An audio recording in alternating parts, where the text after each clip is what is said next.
I think y'all have about every angle you can get of the witness, so I'm going to call us to order.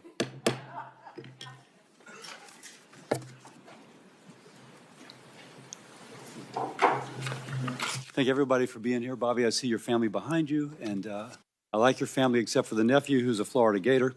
We'll let that go. The Senate Committee on Health, Education, Labor, and Pensions will please come to order. Again, Senator Kennedy, Bobby Kennedy, thank you for appearing before the committee and for your willingness to serve our country as your family has served our country. You and I have talked at length about a variety of issues impacting Americans' health. These have been candid conversations, and I very much appreciate your willingness to engage. And there are many things you and I agree on. We're in total agreement on the need to address ultra-processed food, to reduce obesity. And obesity, of course, the leading cause of chronic disease and therefore of shorter lifespans. And this will be a priority in this committee, and I look forward to collaborating with you if you are confirmed. But it's no secret, I have some reservations about your past positions on vaccines and a couple other issues. And so we know a lot about you. I'll tell you a little bit about myself. Before I entered politics or even thought about running for office, I practiced medicine for 30 years, working in public hospitals in California and Louisiana, specializing in liver disease, caring for those who otherwise would not have had a specialist. If you will, dedicating my life to saving lives, that is, being a doctor. Now, there is a moment in my career that really informs me now. In the early 2000s, I was loading a patient onto an air ambulance, an 18-year-old young woman, to go to get a liver transplant from acute liver failure due to hepatitis B. Barely an adult, her entire life ahead of her, all the hopes and dreams she might want, the children, the grandchildren, the future generations, wiped away if she did not get to the LSU hospital in Shreveport for an emergency transplant. Now, the transplant, an invasive, in 2000, $250,000 surgery that had a 5 to 10% mortality rate, but even if she survived, would leave her with a liver transplant and hospital bills every year of $50,000. And as she took off, it was the worst day of my medical career, because I thought $50 of vaccines could have prevented this all. And that was an inflection point in my career. And since then, I've tried to do everything I can to make sure I never have to speak to another parent about their child dying due to a vaccine-preventable disease. So I worked with community and business leaders to form a public-private partnership in the capital region of Louisiana. We vaccinated 36,000 children for hepatitis B, and since the CDC and the ACIP have recommended universal vaccination for children, the number of acute hepatitis B cases in our country has declined by almost 90%. So as a physician who's been involved in immunization programs, I've seen the benefits of vaccinations. I know they save lives. I know they're a crucial part of keeping our nation healthy. Now, Bobby, I've learned you got a tremendous following. My phone blows up with people who really follow you. And there are many who trust you more than they trust their own physician. And so the question I need to have answered is, what will you do with that trust? Whether it's justified or not, and you may not want this to be the case, but I have constituents who partly credit you for their decision to not vaccinate their child. Now, that's a real conversation. And I'm hearing from them, and they want you confirmed. Now, you're going to tell us this week, as you did, I think you'll tell us today, as you did in Finance Committee yesterday, that you're pro-vaccine. So what will you tell the American mother? Will you tell her to vaccinate her child or to not? Or to have a conversation with her doctor, but for many that will be permission to not vaccinate their child. We know that to be the case. So your past of undermining confidence in vaccines with unfounded or misleading arguments concerns me. Can I trust that that is now in the past? Can data and information change your opinion, or will you only look for data supporting a predetermined conclusion? This is imperative. You will have the responsibility to restore trust in our public health institutions in this position you have. Now, let's turn a little political. I want President Trump to be successful. It's important for our country. Any action you take as HHS Secretary will shape his legacy, and we both want that legacy to be positive. So, thank you for coming before the committee, for being willing to serve, and I look forward to today's conversation. And with that, I yield to my ranking member, Senator Sanders. Thank you, Senator Cassidy, Chairman. And Mr. Kennedy, thanks for being with us. I'm going to discuss later the issue of vaccines, which Senator Cassidy raised and is of concern, I think, to all of us. But before I go there, I wanted to congratulate you, in a sense, for the phrase, "Make America Healthy Again." I think that is a cry that all of us, a goal that all of us share, because as you've indicated, we are a very unhealthy society. We are the richest country in the history of the world, and yet we rank far below every other major country in terms of our life expectancy. That's outrageous.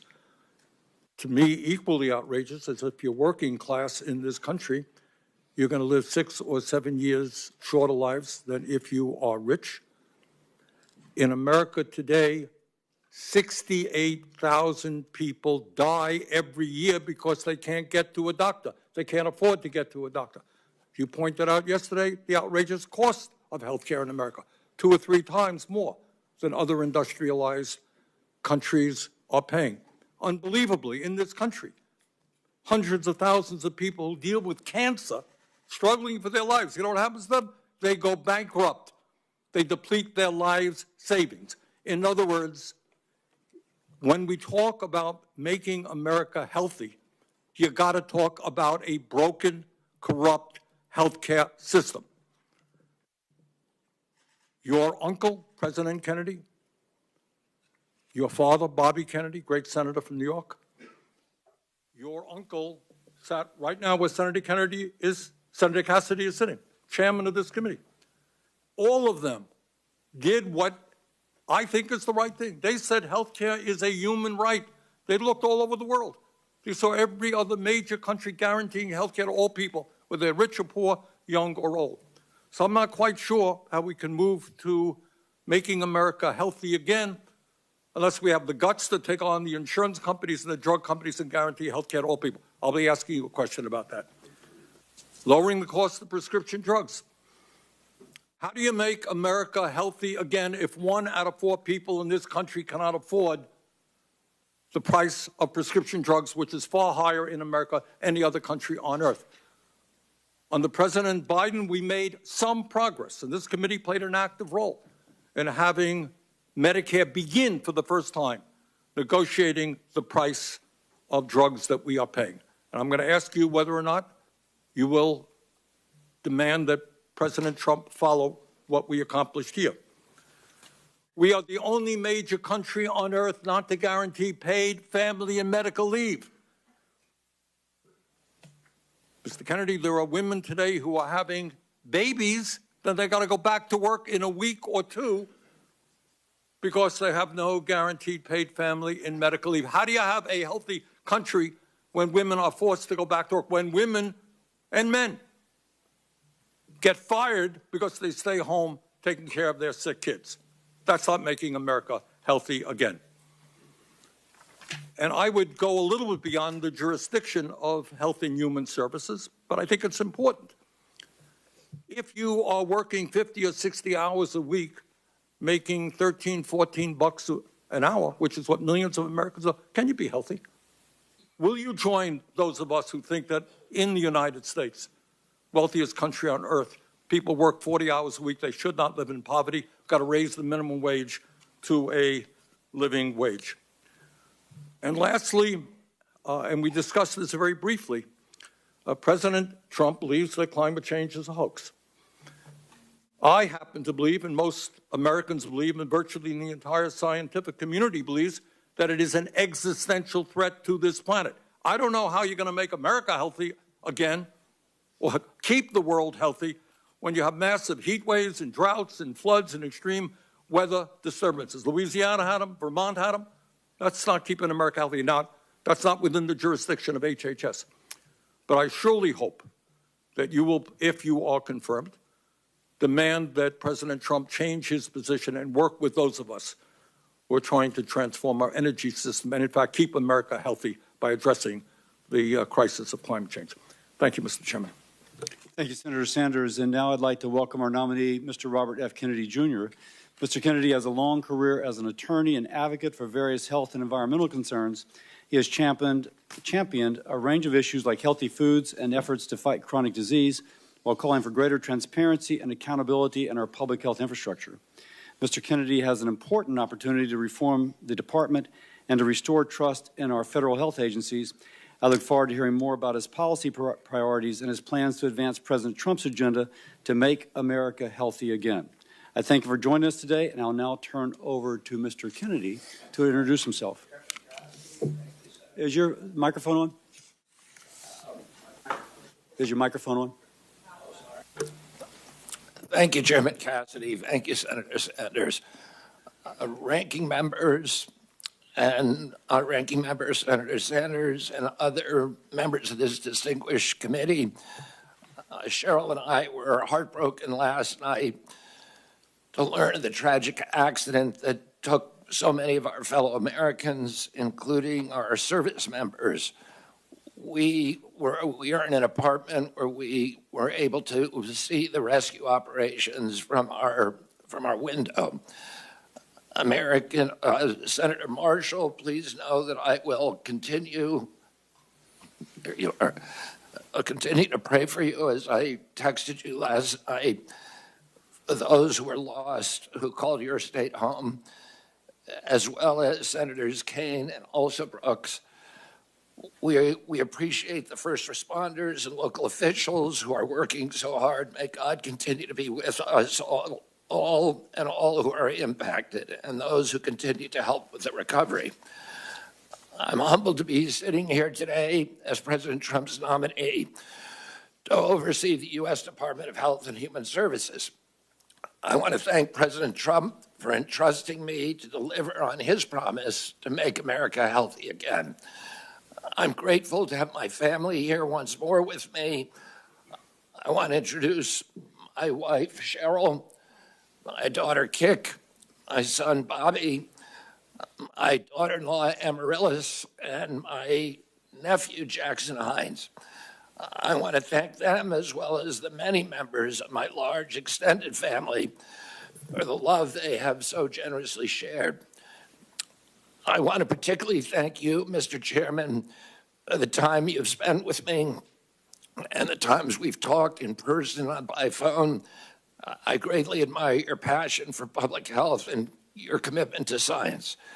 And this committee is blessed to have a medical doctor at the helm and two other medical doctors, Dr. Marshall and Dr. Rand, on the committee.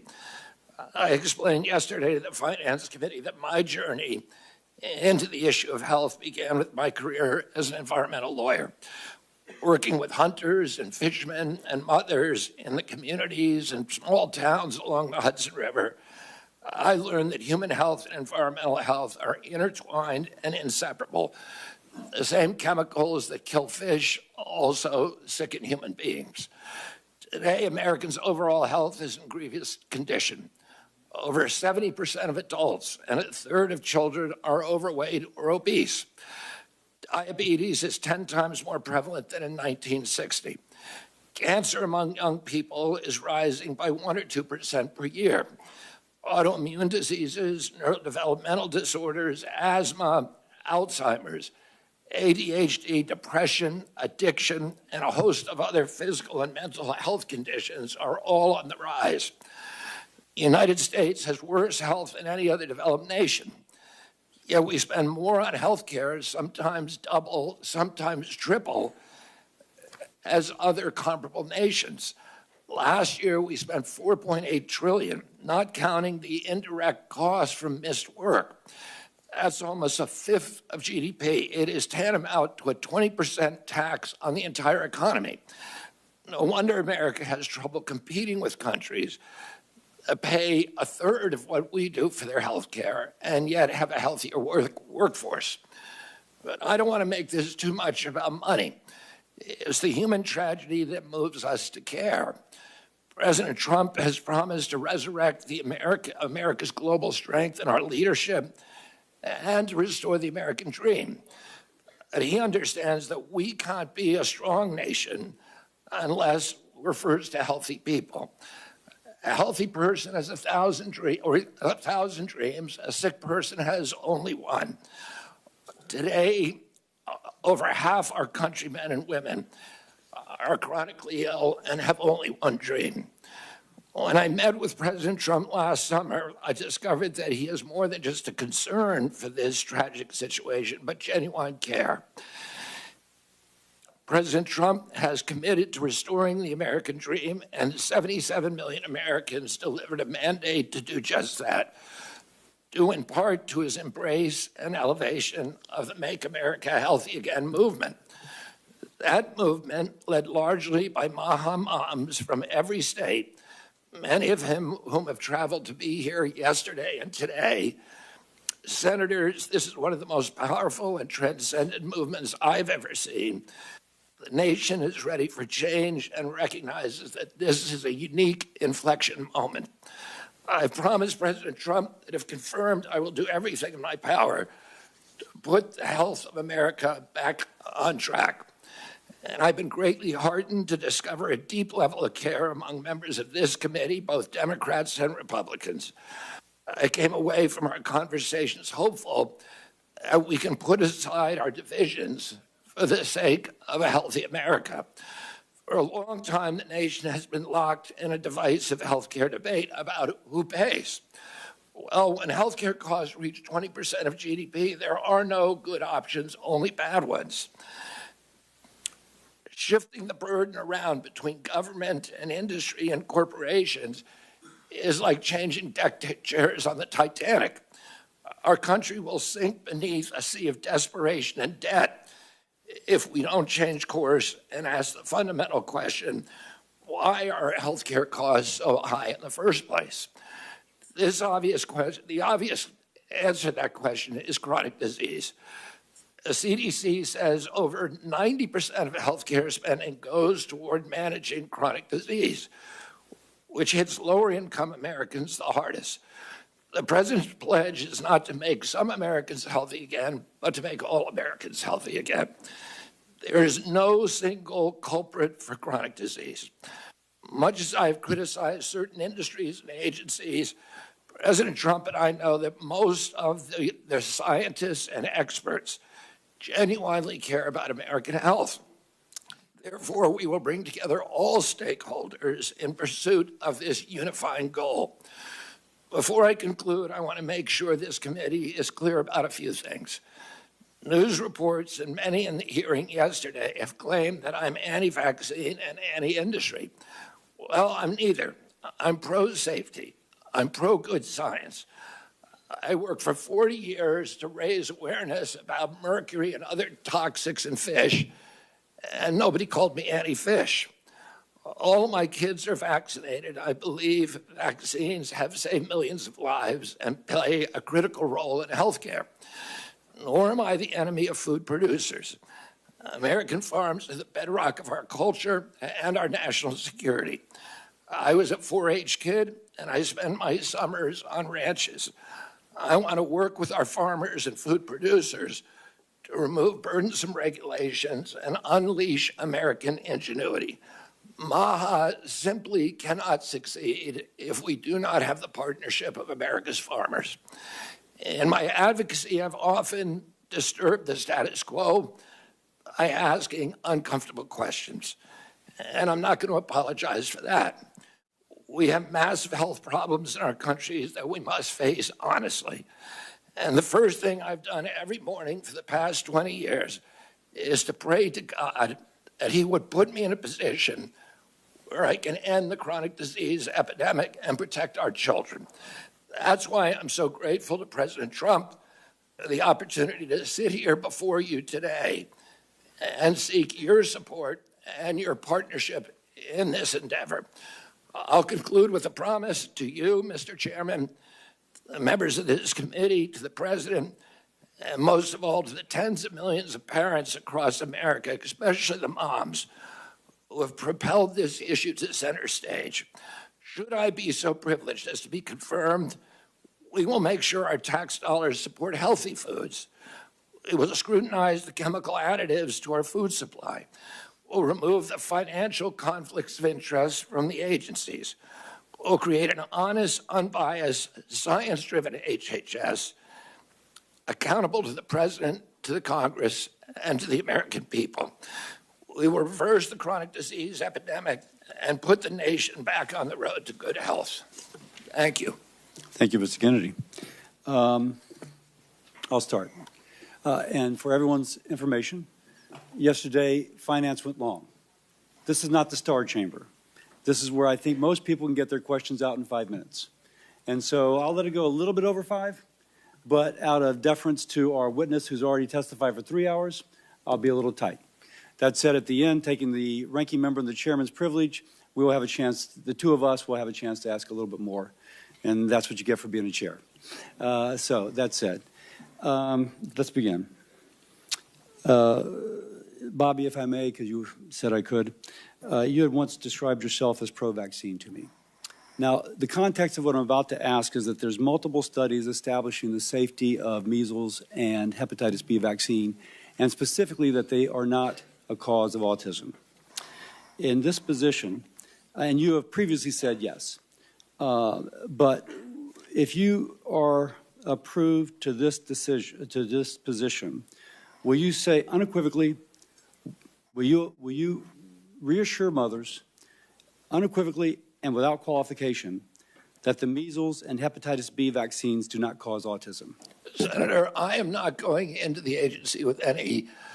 Well, that's kind of a yes or no question, because so if you're, because the data is there, and that's kind of a yes or no. And I don't mean to cut you off, but that really is a yes or no.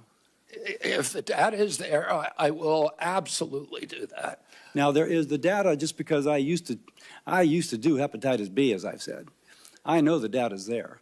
Well, then I will be the first person. If you show me data, I will be the first person to assure the American people that they need to take those vaccines. Now, what concerns me is that you've cast doubt on some of these vaccines recently. I mean, like the last few years, but the data, and I can quote some of it. The data has been there for a long time.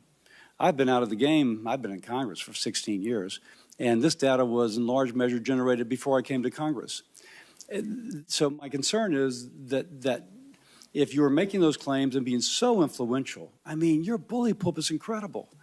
With that responsibility, that you never acquainted yourself with anything that might contradict that what you were previously saying.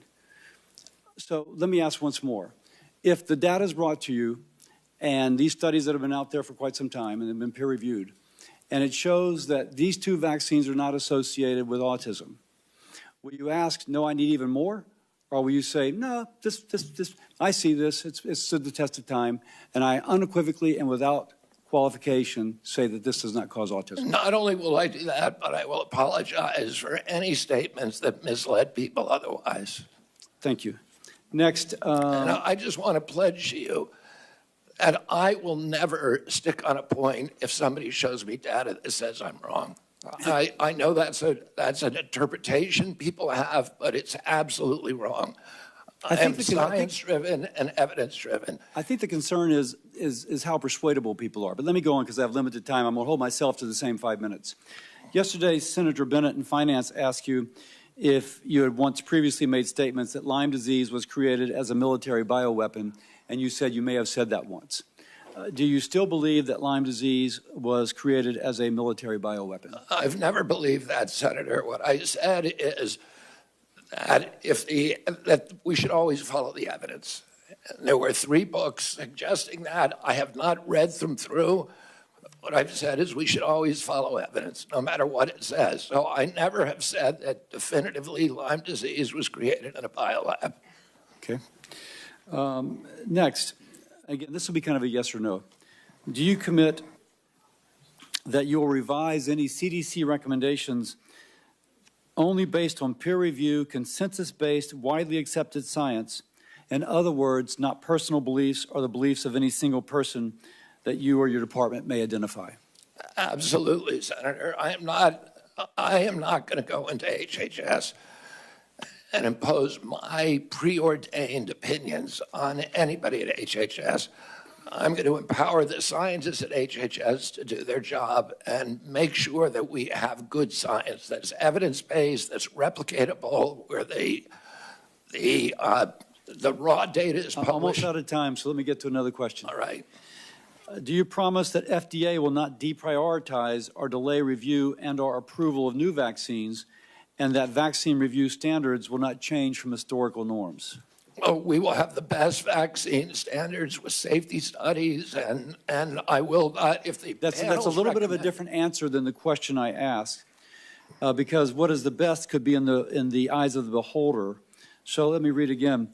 Promise that the FDA will not deprioritize or delay review and/or approval of new vaccines, and that vaccine review standards will not change from historical norms. Yes.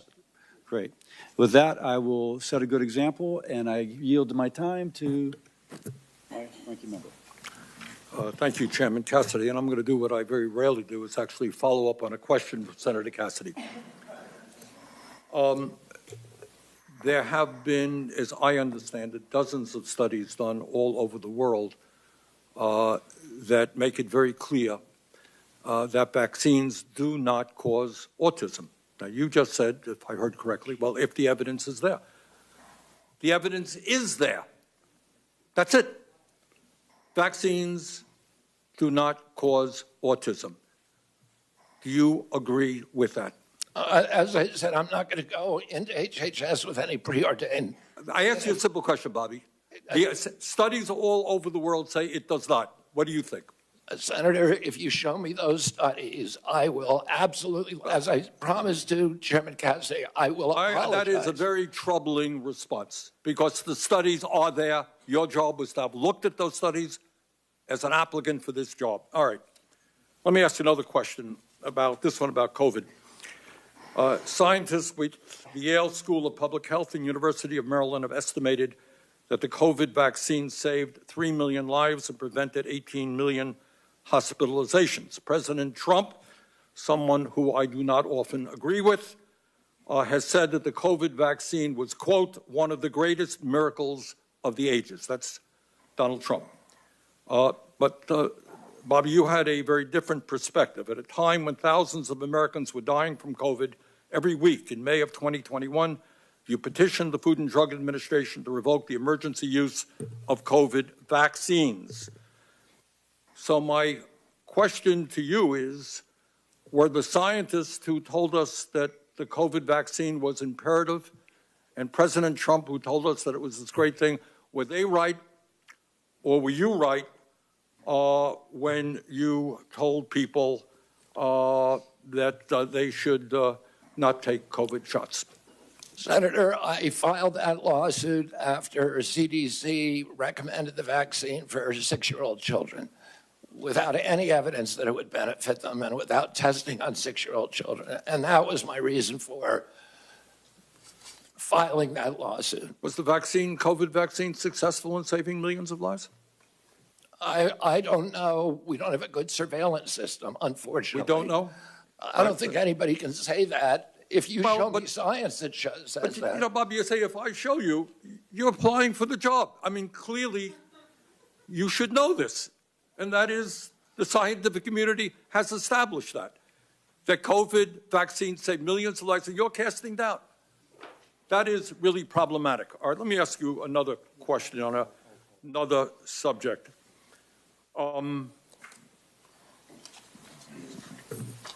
My Republican colleagues and President Trump are moving toward making massive cuts into Medicaid in order to provide tax breaks for the wealthiest people in this country. As I'm sure you know, Medicaid provides health insurance to tens of millions of children, provides the funding for 2 out of every 3 seniors in nursing homes. It provides 43% of the revenue for community health centers, something I feel very strongly about. And it is so important for millions of people. If confirmed, in terms of making America healthy again, will you stand up to the White House and say, no, we cannot throw millions of children off of health care, millions of elderly people out of nursing homes. We cannot cut Medicaid to give tax breaks to billionaires.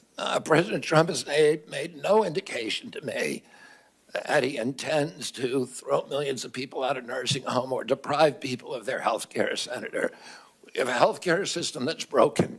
It's not working. You've been working on it your entire career. As Americans get less and less healthier, as premiums rose. Bobby, I believe the health care system is broken. We agree on that. He has asked me to fix it. But so do you fix it? The American people. But my colleagues here, certainly in the House of Representatives, are prepared to make massive cuts in Medicaid. Now, I happen to believe in a Medicare for all system that guarantees health care to all people. Not what we're talking about. But in fact, there is serious discussion of massive cuts to Medicaid, which will have devastating harm on children, people in nursing homes. All I am asking you, if that proposal goes through, will you say, hey, you're not keeping America healthy by throwing children off of health care? Senator, I haven't seen any of the congressional proposals. I can only tell you what President Trump has told me, which is that he wants me to make Medicaid, Medicare, and Obamacare better. Well, if you haven't seen those proposals, I suggest you go to any newspaper. They're there. Thank you, Mr. Chairman. Senator Paul. You know, I think the discussion over vaccines is so oversimplified and dumbed down that we never really get to real truths, and it's why people up here are so separated from real people at home. So we talk about hepatitis B. It's a terrible disease. It could lead to liver failure, as the chairman said. But the reason you have distrust from people at home, why they don't believe anything you say, they don't believe government at all, is you're telling my kid to take a hepatitis B vaccine when he's 1 day old. You get it through drug use and sexually transmitted. That's how you get hepatitis B.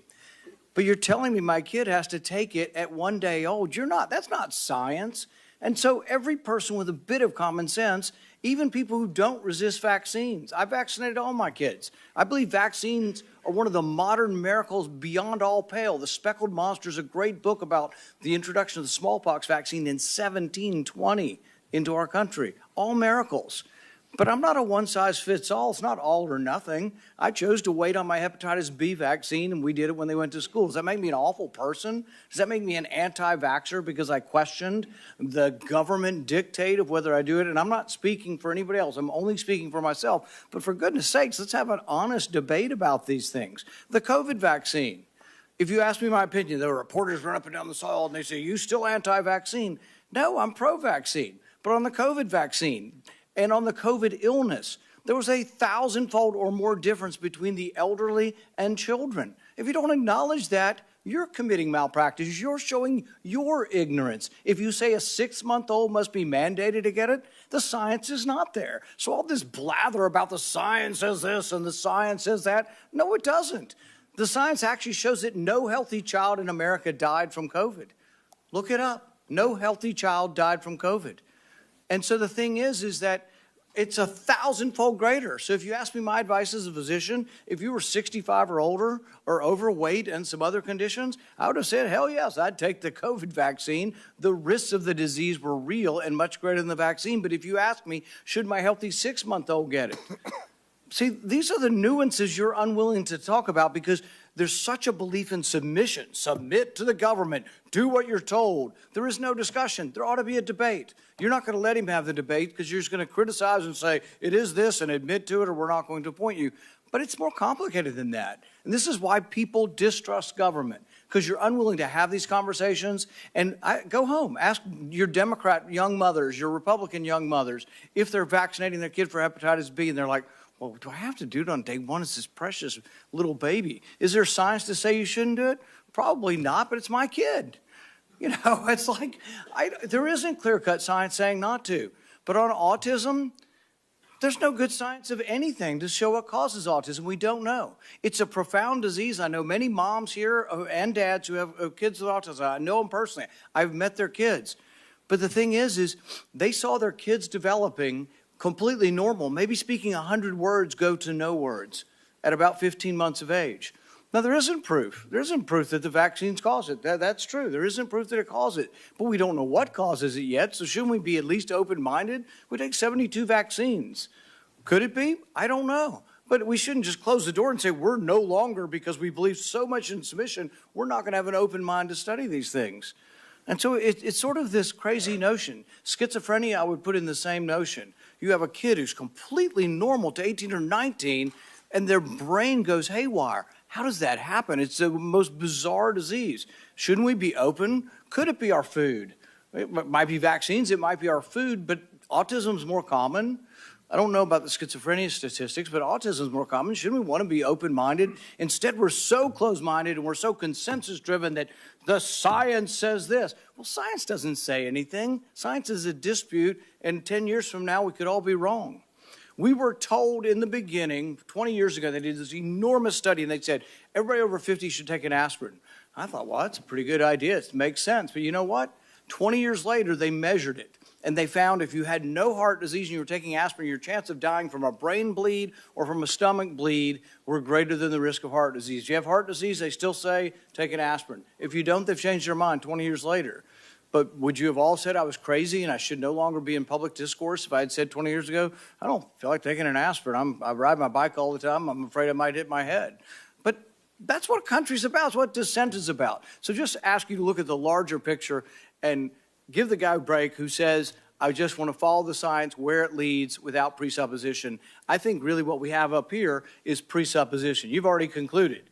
It's absolute that autism isn't caused by it. We don't know what causes autism, so we should be more humble in what we say. Sorry I didn't get to a question.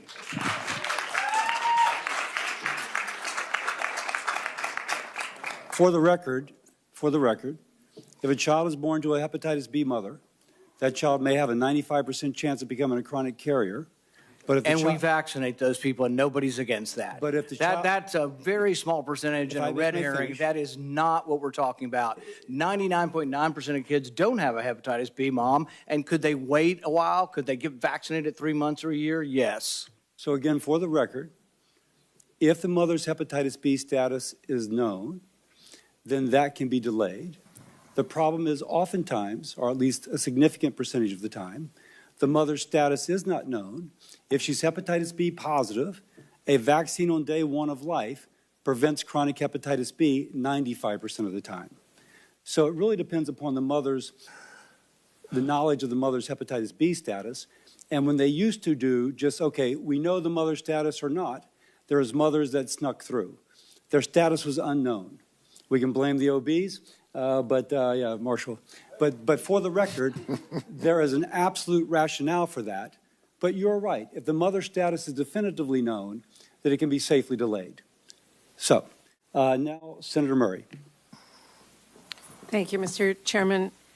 HHS has really broad and critical responsibilities to protect and preserve healthcare and social services, from women's health to child care to biomedical research. That's just a few. In light of last night's tragedy, I do want to express my thoughts and prayers. But it is, I think, a painful reminder to all of us that we need competent people running our federal agencies to respond when a crisis strikes. Mr. Kennedy, let me start by talking about vaccines. I think we all agree that cancer is particularly nefarious chronic disease. And the American Cancer Society reported earlier this month that women under 50 are experiencing a dramatic increase in the incidence of that disease. Fortunately, there is clear data showing that the HPV vaccine has saved lives and cut cervical cancer rates dramatically. You have called the HPV vaccine, quote, dangerous and effective, and said it actually increases the risk of cervical cancer. Do you stand by those statements, yes or no? The HPV vaccine, I brought litigation. I represented. Yes or no? I represented. Stand by your statements. Let me answer. I'm trying to, Senator. yes or no. It's a simple yes or no. I Stand by your previous statement. I litigated on that issue. I represented hundreds of young girls who felt that they were injured by the vaccine. That trial is happening right now in Los Angeles. Well, let me And those ask you. questions will be answered by a jury in that trial. You said that no loving parents would allow their daughter to receive that vaccine. If confirmed as HHS Secretary, would you recommend that parents get their children vaccinated against HEB? I recommend that children follow the CDC schedule. And I will support the CDC schedule when I get in there, if I'm fortunate enough to be confirmed. Would you recommend that parents get their children vaccinated against the measles? Yes or no? Against measles? Yes. Well, I just remind everybody that parents look to our health leaders for advice on these decisions. You would be a health leader, and for the record, I would like to put into the record his previous statements on these vaccines. I do want to ask you a question about character. I still believe character matters, and I want to let you respond to this. You were accused of sexual harassment and assault by Eliza Cooney, who was first hired as a part-time babysitter by your family. When you were confronted about this accusation, you said you were, quote, not a church boy, and that you, quote, have so many skeletons in my closet. You then texted Ms. Cooney an apology and indicated you had no memory of what she described. Mr. Kennedy, I'm asking you to respond to those accusations seriously in front of this committee.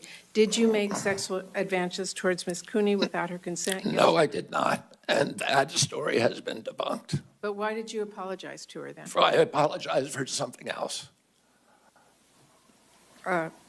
That's not my understanding. Let me just ask you. All you have to read is the text which she published. It's not for that.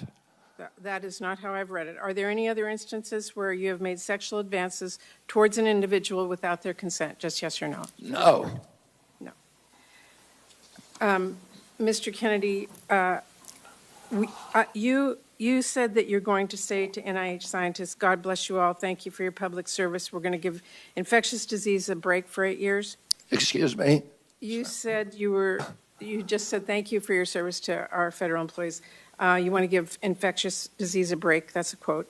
Will you support the development and distribution of vaccines for the avian flu? Yes or no? Will I, for the avian flu? Yes. My time's almost up, but having read a lot and listened to a lot, I just want to remind all my colleagues that by voting to confirm Mr. Kennedy, we would be telling our constituents he's worth listening to. That alone could get people killed before he even lifts a finger, because he does not even need the levers of power to influence people. As we saw in Samoa, all he needs is a megaphone. To affirm his views by voting to confirm him as our highest health official, we should not mince words about what that would mean. When babies die from whooping cough because parents weren't sure if the vaccine was safe, we will have to look them in the eye. When measles sweeps through school, then hospitals, nursing wards, will this be worth it? There are political realities, we all get that, but there's also right and wrong, fact and fiction. And there's also people staying healthy or dying pointlessly from diseases we can prevent because they thought Congress took its job vetting our health care secretary seriously. Thank you, Mr. Chairman. We're going to now go out of order. We're going to go to Senator Marshall. He would like to be able to view the press conference regarding the tragedy on the plane from Wichita. Senator Marshall.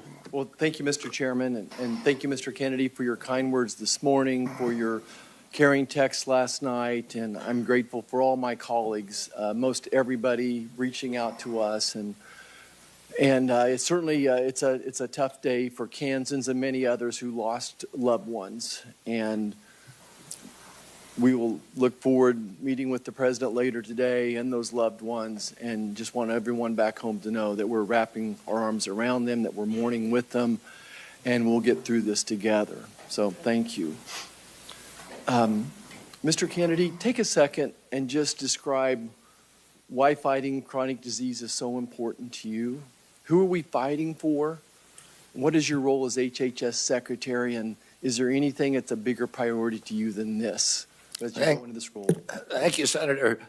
When I was a 10-year-old boy, my uncle was in the White House. The chronic disease among American children was 2%. Today it's 66%. The cost of chronic disease to our country when my uncle was president was zero. There were not even treatments for chronic disease at that time. Today, the cost is $4.45 trillion. Is bankrupting our country. 77% of American kids can't qualify for military service. 38% of teens, according to NIH's last report, which was 3 weeks ago, 38% are diabetic or pre-diabetic. When my uncle was president, the typical pediatrician would 1 or 2 cases of diabetes in his lifetime, juvenile diabetes. Today, it's more than a third of the kids who walk through his door or her door is diabetic or pre-diabetic.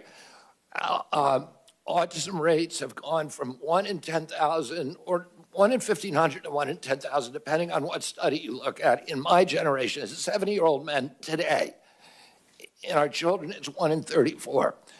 The explosion, I had 11 siblings.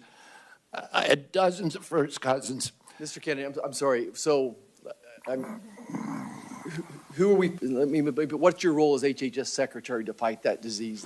There's never been an HHS secretary who came in to do this. It was all about the typical partisan debate about how we allocate the cost, whether insurers pay it or whether hospitals, providers, or families pay it. And the costs continue to rise. All the things we're debating on, our kids are getting sicker and sicker.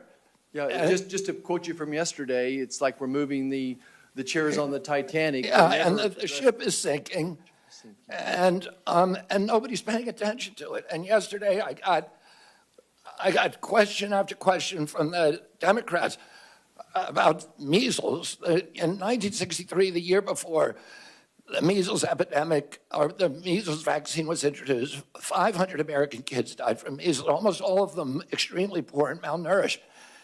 We have 252 million Americans who are suffering from chronic disease, and none of them mentioned diabetes. They didn't mention heart disease. They didn't mention cancers yesterday. We need to refocus if we're going to save our country. This is existential. Our country is not going to be destroyed because we get the marginal tax rate wrong. Right. It is going to be destroyed if we get this issue wrong. And I am in a unique position to be able to stop this epidemic. Mr. Kennedy, I want to just contribute as one of the 3 physicians on here, and even as I listen to my friends across the aisle, my conclusion is that we have to guard the physician-patient relationship and give those parents of these kids the information. All 3 of us are going to disagree on exactly who should and shouldn't get a particular vaccine. We all recognize the incredible successes of different vaccines as well, but we have to give the American public the best information, non-biased information, and I'd love to get you to respond to that, but I have an important question for folks back home. This will be my last question. I've never seen a person whose words, written and spoken, have been so misattributed, exaggerated, sensationalized, and taken out of context. Will you just speak to my farmers and ranchers back home and tell me about your, where do they fit in this role of MAHA and how we're going to work with them and just your compassion towards these farmers and ranchers? Yeah, MAHA will not succeed without the cooperation and partnership of agricultural producers, of farmers and ranchers across this country.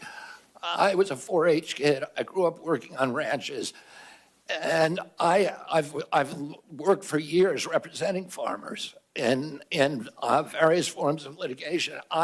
Thomas Jefferson said that American democracy is rooted in tens of thousands of independent freeholds owned by farmers. We are losing farmers today, and we can't afford to lose a single farmer. And on my watch, I do not want to lose a single farmer. We have to offer farmers an off-ramp from chemically intensive agriculture, which they don't want to do, which even the chemical industry is ready to change, so that they can grow crops that they can sell in Europe. They can grow crops. Senator Hawley told me during our meeting that 4 out of his 5 of his brother-in-laws have Parkinson's. there's illness all over the farm community, and it's undoubtedly related to the intensity of chemical pesticides. Mr. Kennedy. We need to reduce that, but I'm not going to do anything coerce the farmer. President Trump was the best president in modern American history for the American farmer. The first one to see farm prices go up. He has instructed me to take care of the farmers and make sure they're full partners. Thank you.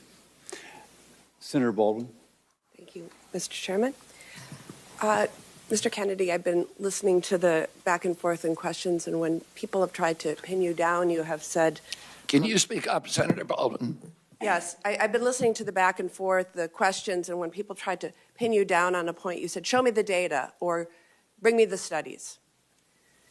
And I want to suggest that that data is out there, and those studies are out there. And if you're going to review all the studies and the data, you're going to be doing that, if confirmed, for your first year of being secretary.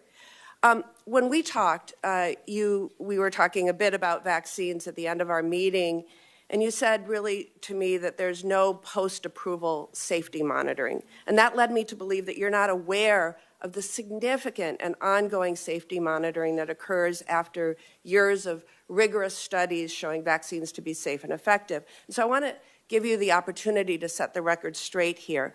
Are you aware of the measures in place throughout Health and Human Services to ensure vaccine safety after approval? Yes or no?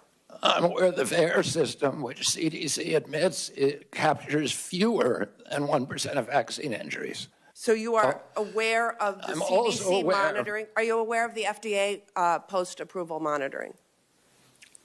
I'm aware of only 2 systems. Are you aware of the vaccine safety data link? Oh, yeah, I'm very aware of that. Are you aware of the vaccine adverse event reporting system? I'm aware of the vaccine safety data link that CDC keeps under a lockbox and will not let independent scientists look at it. Are you aware of the clinical immunization safety assessment project? As I said, are you aware of VSafe? I'm aware that they're broken, and I can explain to you how each one of those is broken if you're interested. What I want to do is make sure we have gold standard science. We get the conflicts off the panels so that people, you know, this Congress. What I listed right now are just some of the guardrails that are in place to ensure that life-saving vaccines are safe and effective. And this is after numerous clinical trials, rigorous studies, and review by an independent panel of experts that show vaccines are safe and effective, which is available to all the public. If you want to take a second look at the science, like you have said, well, it's here, it's available, and it's conclusive. And saying anything else is undermining vaccines. To a different and by the way, repeating what Congress found in the 2003 investigation. Kennedy, I want to move to what I hope it will be pretty simple stuff. In general, for a drug to be considered safe, would you say that 97, 98% of people taking that drug and having no complications is generally safe? It would completely depend on what the drug is. If it's a drug given to a healthy population, that would not be an acceptable. Again, this is as high a level as it gets. Would you say that when 99 out of 100 people experience minimal or no complications, that that drug is safe? It depends what the risk is from the disease. It depends what the benefit from the drug is. If you're dying of cancer, you will take a drug with that kind of risk profile. And if we were to talk about peer-reviewed, if you're a healthy individual with zero risk. I'm talking about mifepristone, but if we were to talk about peer-reviewed, replicable studies of a medication, would you say that you needed 10 trusted studies to get the same conclusion? It 15, depends what the 20 trusted studies? It depends what the. What's your number? It completely depends on the kind of study. You're talking about randomized studies or observational studies. Is it safe to assume that 100 studies that are replicable and peer-reviewed is enough? Well, it could be one study if it was a powerful enough study. The most widely used medication abortion drug, mifepristone, has been FDA approved for nearly 25 years. More than 100 studies have confirmed that 99% of patients who took the abortion pill had no complications. So with all of that, I can only conclude that you would commit to keep this science-backed and proven medication on the market and accessible for women. Is that correct? I'm going to, with mifepristone, President Trump has not chosen a policy, and I will implement his policy. So regardless of the studies, regardless of the data, regardless of the science, you've been talking about show me the data, show me the studies. Well, if you would have that policy Senator, regardless of what the science says. Senator, the devil is in the details. If you're telling me 99% of women did okay, but 1% died, I would say that is not a beneficial risk profile. That is not what the studies show. I know, but you're not showing me. I need those details from the study before I can't buy a pig in a poke. Show me what the study says. So let's move on. Next, it would be Senator Mullen. Thank you, Mr. Kennedy, for being here. You know, we have fortunately been able to form quite a friendship over the last year, and I appreciate it. Appreciate the in-depth conversations we've had. And I just want to point out, I don't understand why my colleagues all of a sudden say we can't question science. I mean, it absolutely blows my mind that all of a sudden it's such shame that Bobby's sitting up here and he's questioning science, because I guarantee you, if he was sitting here and he was going to be the Secretary of HHS underneath the former President Biden, which I enjoy saying former president, I would bet you that you guys would have his back 100% and enjoy the fact that he's questioning science. And would probably support his positions 100%, but because he's now on the Republican side, you guys have went way off the rail, and how dare he question science? My God, if we didn't question science, where would we be today? We've always questioned science. Science is always evolving and always changing. Have a glass of wine a day, it's healthy for you. Don't have a glass of wine a day. Have a piece of chocolate a day, it's healthy for you. Dark chocolate is healthy for you. Take an aspirin a day, as Senator Rand Paul pulled out. I mean, where would we be today if we didn't ever question science? But I will say there's an issue that I have as a father of 6, that when my kids come out from getting their vaccines, they look like a freaking pincushion. I mean, 72 vaccinations? I think there's a reason we should be questioning this. When you start looking at the rise of autism, why wouldn't we be looking at everything? Who wouldn't want to look at everything? Give me anybody in this room that doesn't know somebody that you're personally connected to that one of their children doesn't suffer from some severity of autism. Give me one. And you guys are all saying that Bobby can't question it? I don't get it, guys. I don't understand your point, other than the fact you just oppose him because he supports a president that you guys don't like now. I applaud him for going into the situation and saying, let's question something. The definition of insanity is doing the same thing, expecting different results. Is it not true that you're supposed to question science? Is anybody going to question the fact that that's not true? Bobby, share the numbers again with me about autism. Where they at when you as a child to where they're at today as my kids are children? There weren't a lot of studies when I was a kid, but the best studies, and really the only studies out there are 2 studies. One shows a rate of about 1 in 10,000, another about 1 in 1,500. And you know, there are other estimates in between. Today, it is 1 in every 36 kids, according to CDC. So I want to say one other thing. Relevant to the point you just made. In 1963, my uncle awarded John F. Kennedy the highest civilian honor to Francis Kelsey. Francis Kelsey was a young scientist at NIH who came in and objected to the panel having approved thalidomide for American children. All the scientists of that day, they were doing it in Europe, all the scientists of that day and the scientific panels that work for the agency approved, green-lighted thalidomide. She stood up and screamed and fought and risked her job and risked her reputation, and she blocked it in our country. 3 years later, everybody recognized that she was a hero and a savior of our children, because we were not getting the kind of terrible, diabolical deformities as they were experiencing in Europe. My uncle gave her the highest civilian honor because she questioned science and was courageous enough to stand up and say, I don't care what happens to me. This cannot happen. And irony is that she was a Democrat at that time and she questioned science. But now all of a sudden, because you're working for Republicans, you're not allowed to question science. Let's go back to this and say let's just use the number of 1 in 10,000 at your age. Now, we're a little bit different in age. I'm not going to say how old you are, but you look great for your age. I will say that 1 in 36, that's not a pandemic, then what is? 1 in 36, and it used to be 1 in 10,000, have autism now? Can any of you guys with a straight face say that we shouldn't look at every aspect to what we're putting in our kids, be it from the food to the vaccines? 1 in 36. That scares the living daylights out of me. With 6 kids, I could have 36 grandkids. I'm just doing the math. I'm the youngest of 7. My family seems to be pretty active in that area. So I'm not necessarily trying to be funny, but I'm being very serious, guys. We should support the fact that Bobby's questioning it. He's not saying he's against it. He's saying he's going to question it and let the studies follow where they will. And God bless you for doing that. Thank you.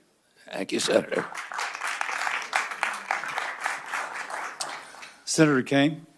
Thank you, Mr. Chair, and congratulations on your nomination, Mr. Kennedy. I enjoyed our conversation.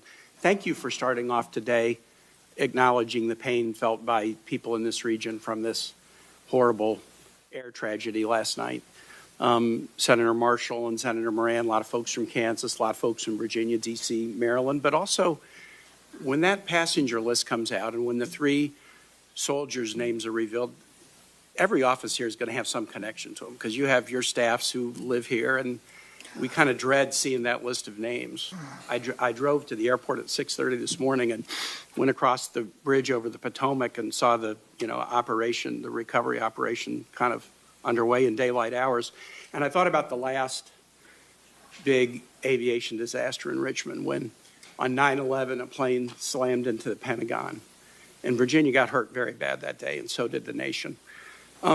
Just a couple of months ago, you posted this on your X account.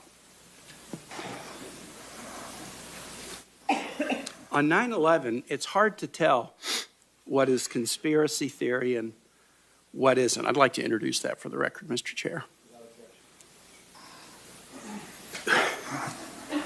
We take that kind of stuff pretty personally. Virginians know what happened on 9/11. We don't need folks giving oxygen to conspiracy theories about 9/11. Now, one thing I noticed about this post is it was in July of 2024. It was 23 years after 9/11. You had a lot going on in your life. You were running for president then. What made you decide in the midst of everything going on in this country, in this world in July of 2024 in your own candidacy for president, that now was the time to say it's hard to tell what is conspiracy and what isn't about 9/11? What was so important about making this point in July of 2024? Senator, the dramatic drop in trust in our government, and this is particularly one of the templates for that is what happened at CDC. Yeah, no, I want to move aside from that. Because you say, you go on to say, I won't take sides. As president, I won't take sides on 9/11. Wow. I won't take sides on 9/11. Let me ask you this. As a general matter, do you find it hard to tell what is a conspiracy theory and what isn't? Is that kind of a general deficit that you find in your own analytical abilities? My father told me when I was 13 years old, he said people in authority lie, and that the job of a citizen in every democracy is to maintain a fierce skepticism. Okay, I get it. Government authority. And you're an authority, but you wouldn't take sides on 9/11, and you're admitting, I have a hard time telling what is a conspiracy theory and what isn't. Senator, I haven't investigated it. If the things that I investigate, I take sides on. People are allowed to hold that opinion. I'm not going to tell them they're crazy for holding that opinion. I'm going to say, what is your evidence? And if I hear the evidence, I'm going to say that doesn't make any sense. So you won't take sides on 9/11. Wow. Senator Murray asked you some questions about Gardasil, and this is a vaccine that's manufactured in Virginia. There's other HPV vaccines. I'm going to enter into the record a whole series of studies from many, many nations that talk about the dramatic positive effect of Gardasil. Could I introduce those into the record, Mr. Chair? Without objection. And those studies are on trial let me ask right a question. now. Let me ask a question. These are studies from Scotland, Sweden, the UK, Australia, the United States, multiple studies. And then I'm going to introduce in the record, I guess it's a blog post of yours. The verdict is now inescapable. Gardasil is killing girls. And I'd like to introduce that into the record as well. Without objection. You have a pretty significant financial interest in litigation against Gardasil. You have received contingency fees and payments for referring people to lawyers suing the manufacturer. And in your ethics vetting... I've never received any money from any Gardasil or any other vaccine lawsuit. Let me read a quote. This is your words. In your ethics vetting for this nomination, you said, quote, pursuant to the referral agreement, I'm entitled to receive 10% of fees awarded in contingency cases referred to the firm. How can folks who need to have confidence in federal vaccine programs trust you to be independent and science-based when you stand to gain significant funding if lawsuits against vaccine manufacturers are successful? I have given away all of my rights to any fees in that lawsuit. I yield back. Next is Senator Scott. Thank you, Mr. Chairman. Mr. Kennedy, good to see you again. Thank you for being here before the committee. Yeah. One of the beauties of our country is we have foundational documents that point us in the right direction. I think it's the compass that shows us due north, true north. The Declaration of Independence mentions life, liberty, and the pursuit of happiness as unalienable rights. You and I had a serious conversation about the importance of life, and I'm a pro-life Christian, as you know. And you said that you assured me that your deputies were going to be pro-life. Is that still the case? I will implement President Trump's policies. I serve at his pleasure, but I share President Trump's view that every abortion is a tragedy. Now, my question was, are you having deputies within your at HHS that will be pro-life?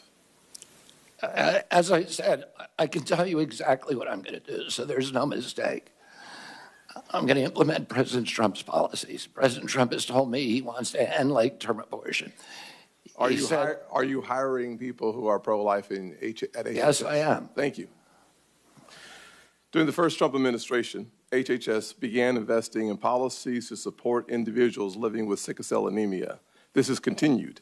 A career staff person has dedicated time to coordinate sickle cell disease-related activities across HHS and other government agencies. Will you commit to continuing to have an individual serve in this coordinating role for sickle cell? Yes, and I think I've worked on sickle cell for many, many years. I told you I have many friends who have sickle cell. Several of them, I've seen the suffering that they endure. 1 out of every 365 blacks in our country has sickle cell. There are now promising gene therapies. They're very, very expensive. But it's something that NIH should be enthusiastically supporting, that kind of research. Well, you answered my second question, so that's great, which was today you noticed the FDA gene therapies are really breakthrough evolutions in science that are really one-time cures. So you support the continuation of the research that makes that more available? Absolutely, Senator. Thank you. That's great news. This past fall, due to one facility making the majority of our IV drugs in the U.S., it was devastated by Hurricane Helene. Hospitals and healthcare facilities across the country faced IV shortages. Nephron Pharmaceuticals in Columbia, South Carolina, tried to shore up IV support in South Carolina hospitals by creating the Palmetto line in its facility to help make IVs for hospitals across the state. We must do more proactively to address the shortages and the shortage risks, as well as to provide and promote the production of medical products here in the U.S. If confirmed, how will you prioritize efforts to prevent and reduce drug shortages, including for essential medicines? Including? Essential medicines. President Trump has told me it's his priority to bring essential medicine manufacturing back to this country. It's a national security threat, and so much of it has been exported abroad, and particularly to China. And it's a priority for him, so it's a priority for me as well. Very good. Will you commit to fostering productive public-private partnerships that can provide the government with key information on pharmaceutical supply chains, help direct shortages, and improve the long-term security and resiliency of the U.S. drug supply?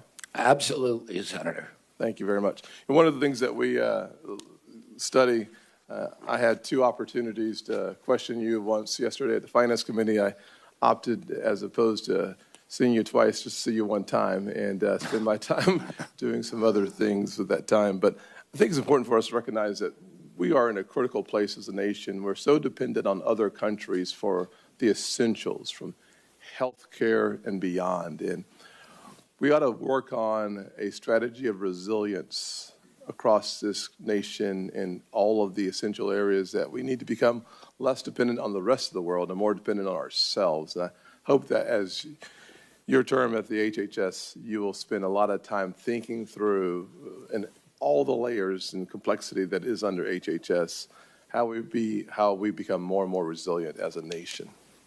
That's absolutely critical for our national security and for our economy. And President Trump is doing that through HHS, but also, more importantly, through the Commerce Department, and meeting directly with pharmaceutical industry leaders to figure out what kind of incentives that they need to bring manufacturing home. Perfect. Thank you, Mr. Chairman. I yield back my 8 seconds. And then we'll go to Senator Murphy.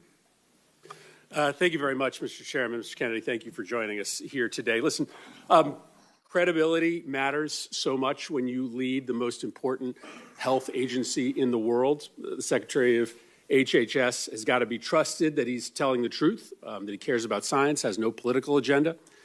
Mr. Kennedy, I want to go back to some of your testimony yesterday before the Finance Committee when you either feigned ignorance about some very clear statements that you have made in the past, or you outright denied saying things about the vaccine program that you have undoubtedly said. And so, with a day's hindsight, I want to give you another chance to be honest about the things that you have said. Senator Warnock asked you yesterday if you had compared America's vaccine program to the Catholic Church's pedophilia scandal.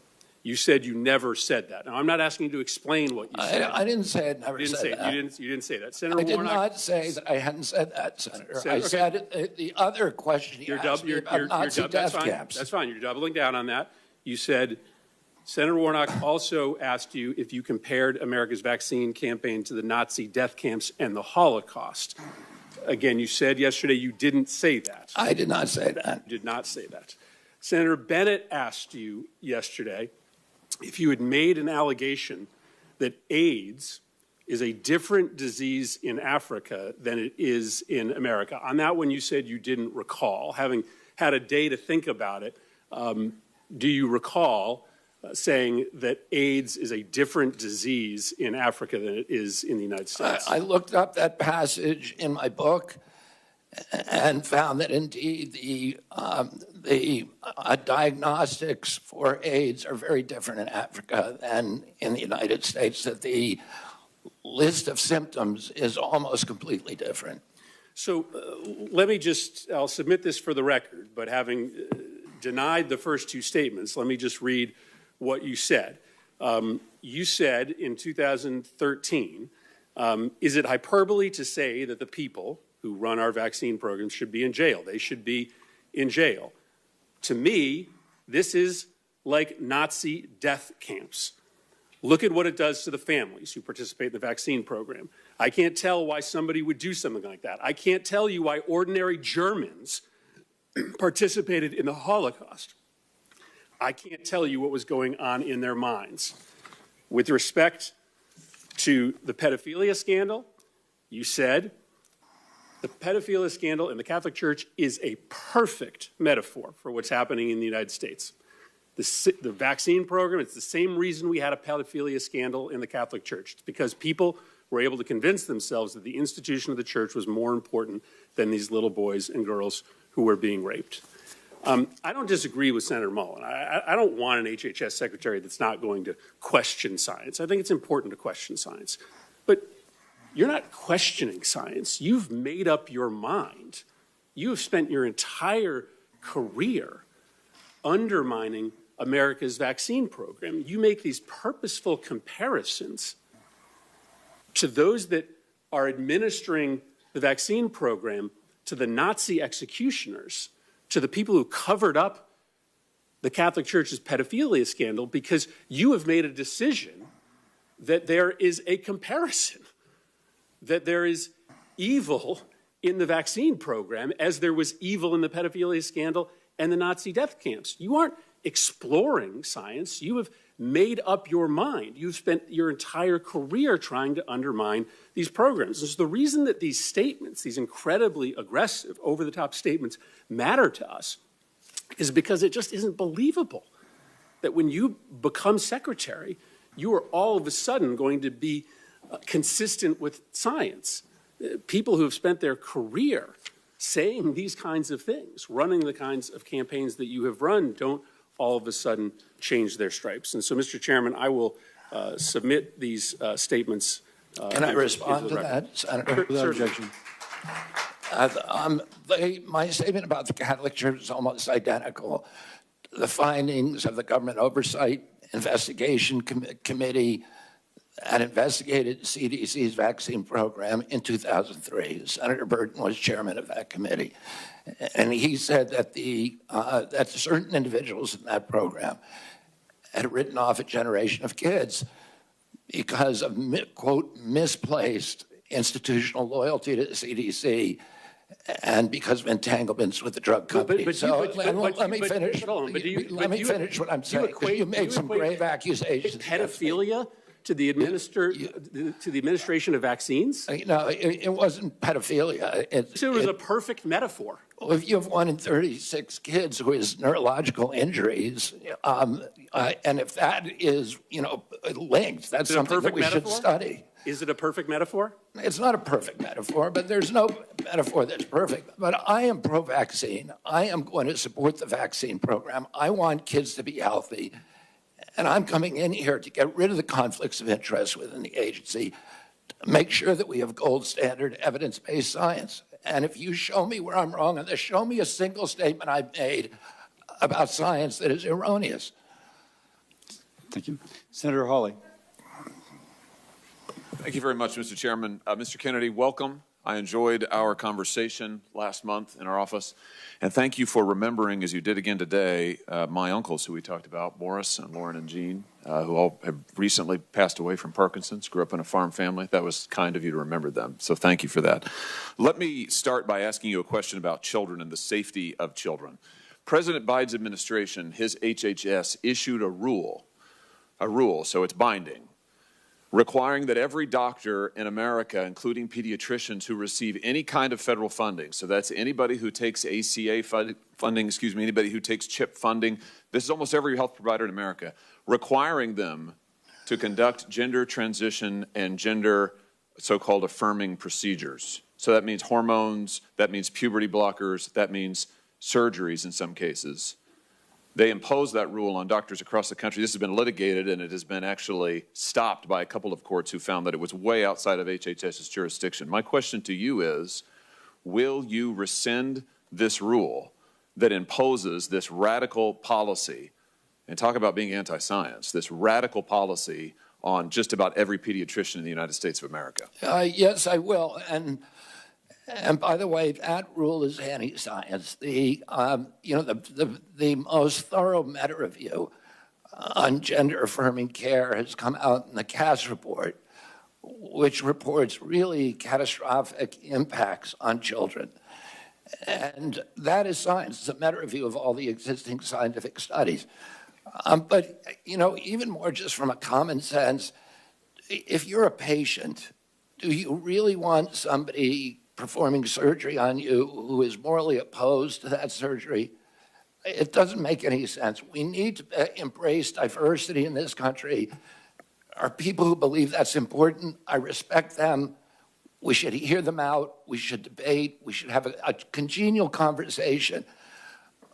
There are also people who believe that it is an atrocity, and they need to be listened to too. And we need to embrace diversity and make room for diversity in this country, and not force people to do things that are against their conscience. And let me just point out that on this rule, what's particularly pernicious about it is we're talking about gender transition surgeries, gender transition care on minor children. This rule purported to preempt all state law. So in states like mine and many others, where the voters have said, we don't want gender transition procedures performed on minors, the Biden administration attempted to use federal money and force pediatricians to do it anyway. So I'm glad to hear you say you'll rescind that rule. I think it's terrific for the safety of children. And Senator, I would add that we don't let children drink.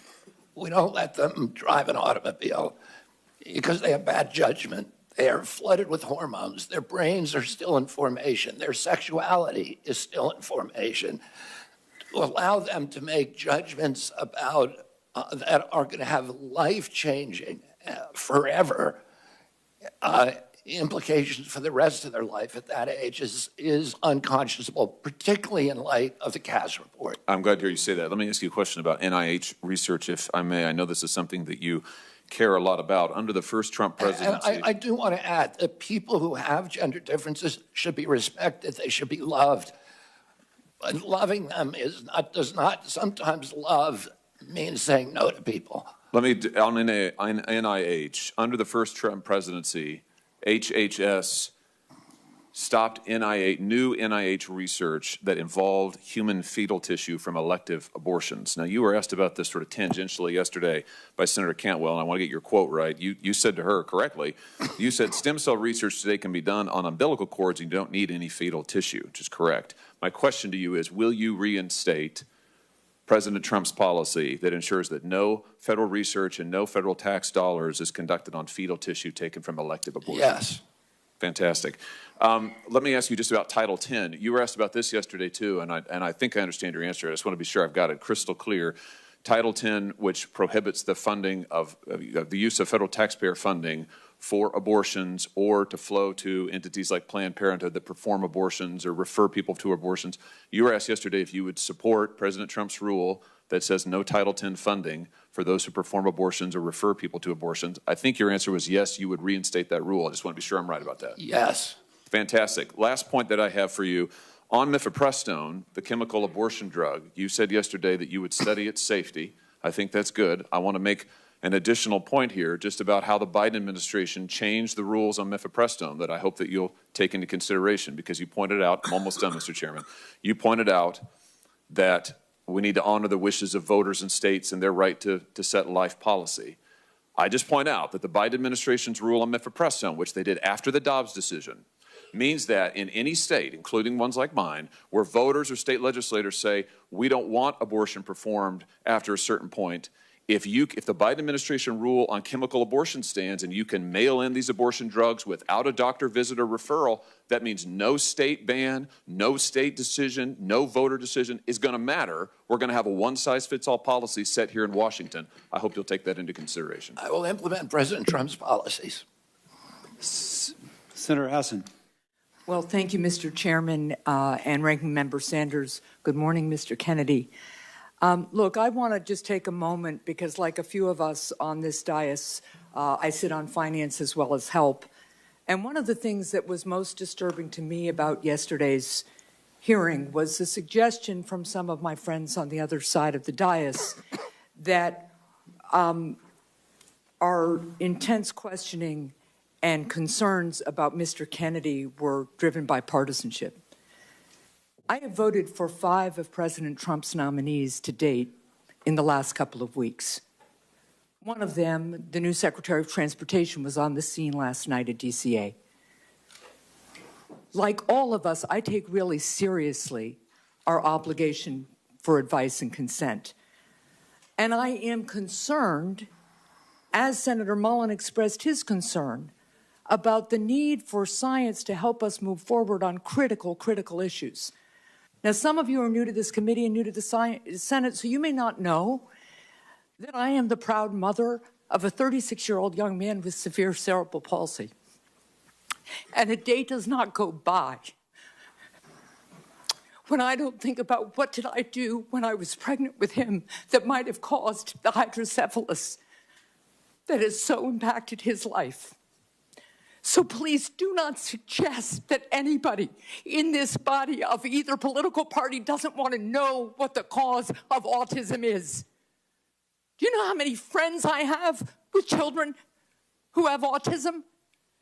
The problem with this witness's response on the autism cause and the relationship to vaccines is because he's relitigating and churning settled science so we can't go forward and find out what the cause of autism is and treat these kids and help these families.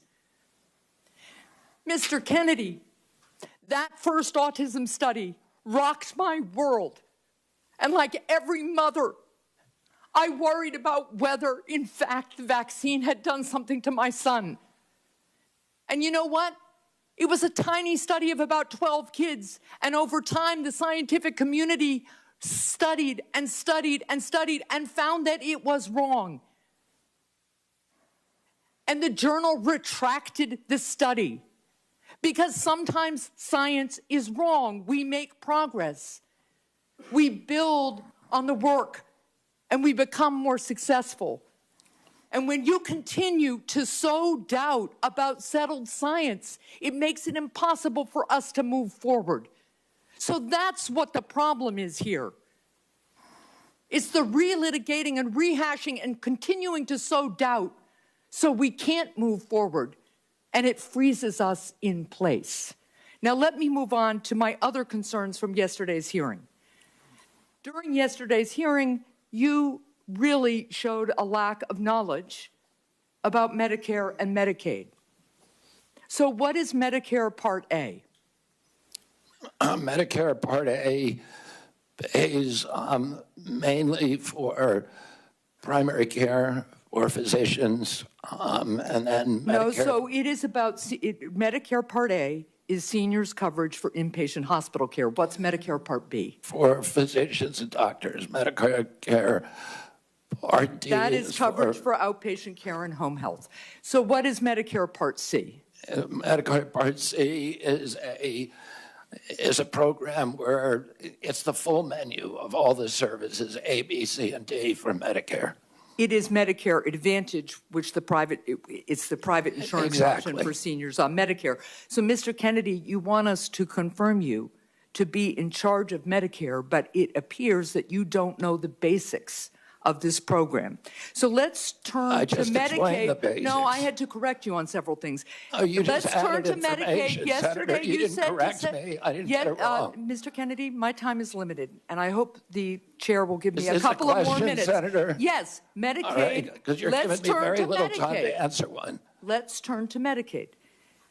Medicaid, you said yesterday to Senator Cassidy, Medicaid is fully paid for by the federal government, and it's not fee for service.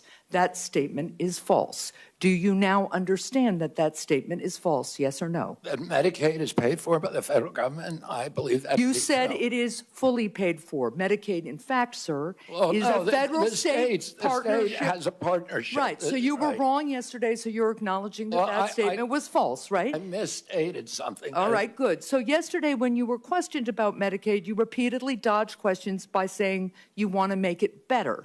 Republicans are circulating a proposal that would end Medicaid expansion in some states, including in New Hampshire. So I will submit this for the record, but it is important to me to understand whether you believe that taking Medicaid away from 60,000 people in New Hampshire would make Medicaid better. And would it make New Hampshire healthy again? I'll submit that for the record. Thank you, Mr. Chair. Senator Tuberville. Thank you. Thank you, Mr. Chairman. Thank you, Mr. Kennedy, for being here. Being a few months older than me, I'm going to be respectful to your elders. Not by much. Yeah, not by much, that's right. But thank you. Look at this room. We hadn't had a full room in here since I've been in here 4 years on any hearing. Thank you for bringing the light to what this is all about. It's about health in our country. there might have been a half a dozen people in the last Health and Human Services nominee. Nobody was interested. Lawyer who worked from home in California, didn't do a damn thing in terms of what we needed when COVID was full steam. So thank you. Thank you for getting our young people involved. My two boys, 28 and 30, a year or so ago, they were going to vote for you for President of the United States. You know why? Because you're trying to save their group of people from the chemicals and the things that we have in our food. They're fired up about it. And you brought light to that. And thank God you've done that. You brought importance to what we're doing. You know, I coached for 40 years. In the last 4 or 5 years I coached, I'd never seen like the run on drugs our young people are being given by doctors across this country. We have a attention deficit problem in this country.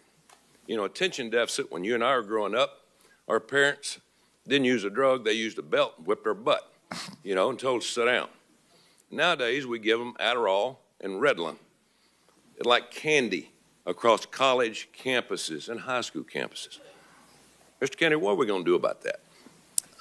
Today, 15% of American kids are on Adderall. And there's clearly a major problem with overprescription, not just with our children, but with our entire population. We have 4.2% of the world's population, and we take 50% of the pharmaceutical drugs. And there's a recent study by Peter Ghosh, who is one of the founders of the Cochrane Collaboration, that showed that prescription drugs are now the third largest cause of death in our country after cardiac arrest and cancer. We're not getting healthier. Americans are getting less and less healthy. 70% of pharmaceutical profits globally come from our country, which has 4.2% of the world's population. We're the only country that allows full-scale pharmaceutical ads on TV.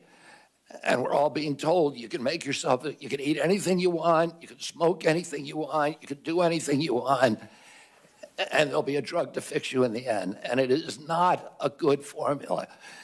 And our kids are getting sicker and sicker. They're not getting better. Nobody here, all the people here who are defending this current system and defending these pharmaceutical industry profits, many of whom are taking huge amounts of money from the pharmaceutical industry, millions of dollars for many of these senators.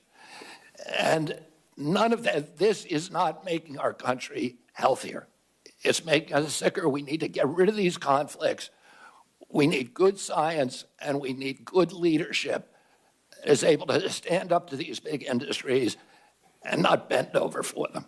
Thank you. And you brought to light the vaccines over the last couple of years. I've had my first granddaughter here in a couple of weeks, and my son and his wife have done their research about vaccines, and she's not going to be a pincushion. We're not going to allow that to happen. But you brought that up, but as you and I talked about vaccines, Coach, let's empower scientists to do their job. You know, let's go by what they do. Let's don't just do something for the pharmaceutical company. So I appreciate you doing that. One other thing is you and I talked about red dye number 3, and just happened, you and I talked about that, and a few days later in this room we had the FDA director. And I asked him, why do we use red dye 3 in our cosmetics? Or we don't use it in cosmetics, we use it in our food, but we don't use it in cosmetics because it causes cancer. What in the heck's going on? Well, a few weeks later, because of your insistence, we dropped it. So tell me about dyes and things that you're concerned about, because I get more talk about that than anything. We have 10,000 ingredients in our food in this country because FDA employs a standard called the GRAS standard and looks at any new chemical as innocent until proven guilty. In Europe, they have 400 ingredients in their foods. Kellogg's makes Fruit Loops for the United States alone.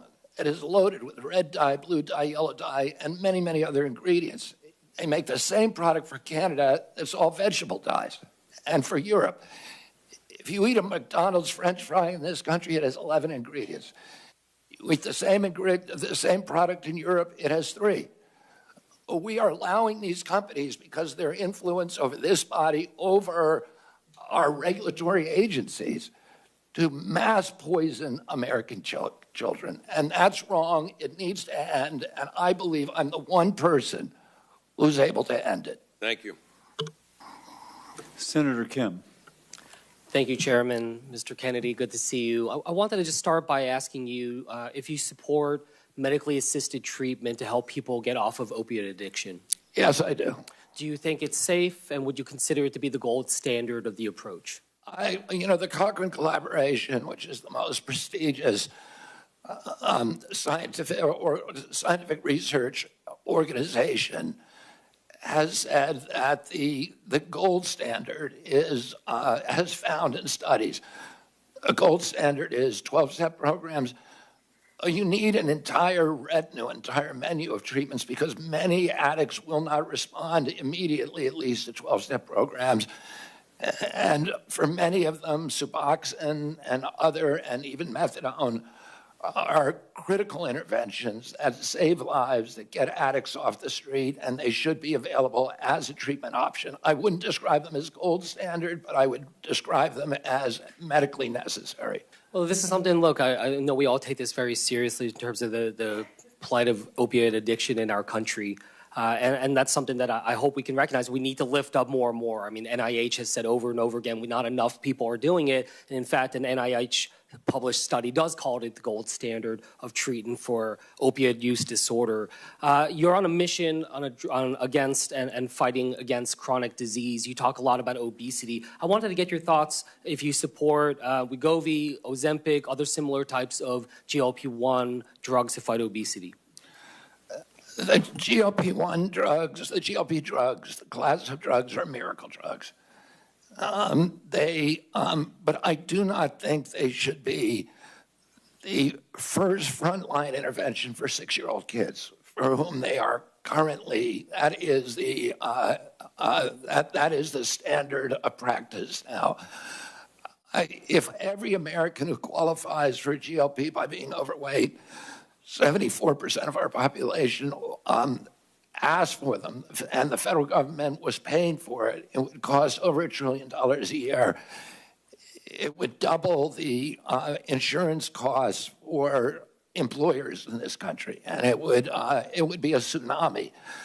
And they have a lot of side effects. You said you support it, but that you don't see it being the tool of choice for especially young kids. Exactly. If for people who have morbid obesity, for people who have diabetes, absolutely.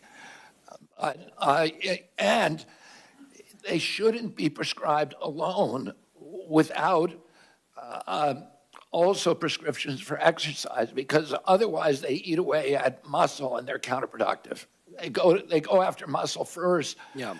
They have all kinds of bad side effects. About half the people on GLPs get off of them after 2 years, and then there's problems when you get off them. So it is a miracle. Okay, go ahead. Yeah, I wanted to move on to just clarify some statements you made in the past. In the past, you said, quote, Wi-Fi radiation does all kinds of bad things, including causing cancer. Do you still stand by that statement? Yes, or I won a case in front of the Court of Appeals against the FCC on that very issue. And 5G, do you feel the same way about 5G? Well, I'm just saying electromagnetic radiation does. And RF, you think, causes. Another issue that comes before your work, if you were to be confirmed. And let me just clarify that. It changes DNA, and there are scientific studies that have linked it to cancer, many of them. But it does other things that are, including neurological injury, that are kind of the other frontline injuries that we're most concerned about and that are best documented. One other issue that comes before your work, if you're confirmed, I wanted to ask if you would support and continue and expand CDC's role in collecting and disseminating data on firearm mortality in the United States, something that... I believe that we need to study the causes of mass shootings. We need to study all the causes. When it came to, you said earlier in response on avian flu, you would continue the investments, that you would support vaccine development. I just want to clarify, does that mean you support investments in mRNA vaccine research and development? I'm not going to pick a vaccine right now. I need to look at all the data. I need to look at safety data and efficacy data, but I'm going to continue research on every kind of vaccine.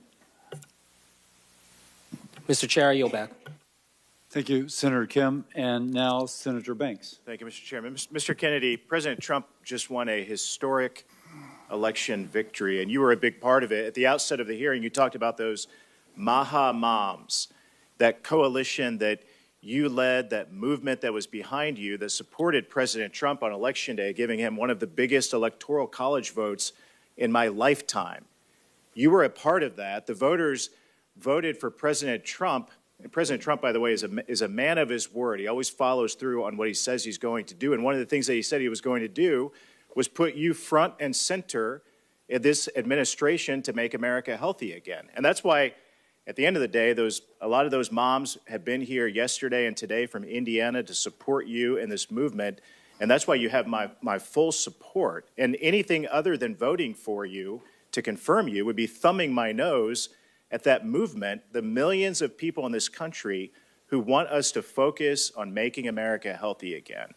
One of the things I've thought a lot about, I serve on the Armed Services Committee as well. I just left another hearing with the nominee to be our new Secretary of the Army, is the national security risk of an obese nation. 70% of our kids are not eligible today to serve in the United States military. And the Army 2 years ago was 25% off of its recruitment goals, and obesity among our kids is one of the reasons why. And I think you would agree, my first question for you, this epidemic in this country is as much of a public health risk as it is a national security risk. Would you agree with that? Absolutely, Senator. And like I said, well, I didn't say this. When my uncle was president, 3% of Americans were obese. And today, 74% are obese or overweight.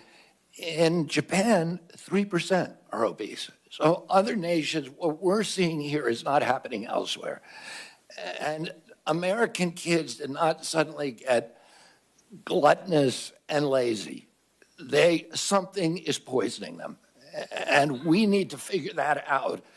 And then we need to end those exposures. We need to do gold standard science. And all of these Maha moms recognize that we now have a unique opportunity in history, where history now is at an inflection point, where we have a unique opportunity to reverse this epidemic. And we know what we have to do. We have to study the additives. We have to end the conflicts of interest on the nutrition panels and on the drug panels that are loaded with people who have corrupt entanglements with the industries they're supposed to regulate, that have turned these agencies into sock puppets for the industries they're supposed to regulate. We need somebody who can come in, who can break that inertia. We are attracting the most talented group of people who work in NIH and CDC and FDA in modern history. And people who are not coming there for jobs, they're innovators, they're disruptors, they're entrepreneurs, and they're coming in not because they want position, but because they actually want to change things and give us gold standard science and make America healthy. And I know you agree that fitness is a part of that, a major part of that. Absolutely. My uncle started the Presidential Council on Physical Fitness. I won a contest when I was in school. I got an award for it, and it was a piece of pride for me. And for many people in my generation, I'm sure Coach, won his. I want to move on to another national security threat. The biggest existential threat to America is the Chinese Communist Party. And right now we're importing 1/3 of our medicines from China. And even more of our generic drugs come from China. It's a public health risk and a national security risk. What can you do as HHS Secretary to reduce our reliance on China and help our domestic manufacturers? This is a huge priority for President Trump. He sees this as perhaps our greatest national security vulnerability. And over the past few years, so much of our essential medicines, the production of them and the supply chains have been exported to China. And it's a crisis now in our country. If there is a pandemic, if there is a war, if there's any conflicts, China will now be able to ransom American health, and that is not a good situation. We need to bring that production home, and President Trump is committed to doing just that. Well, sir, I think you're going to have a tough job. You have my full support, but you've got lawmakers against you. You're going to have bureaucrats against you. You're going to be working with the limits of the administrative state at the department. But I'll have your back, and I want to work with you to get it done. Thank you, Senator Support Banks. this movement. Thank you. I yield back. Senator Blunt, Rochester. Thank you, Chairman Cassidy and Ranking Member Sanders. Mr. Kennedy, during our meeting, you shared your vision for the department, and we discussed priorities important to my home state of Delaware.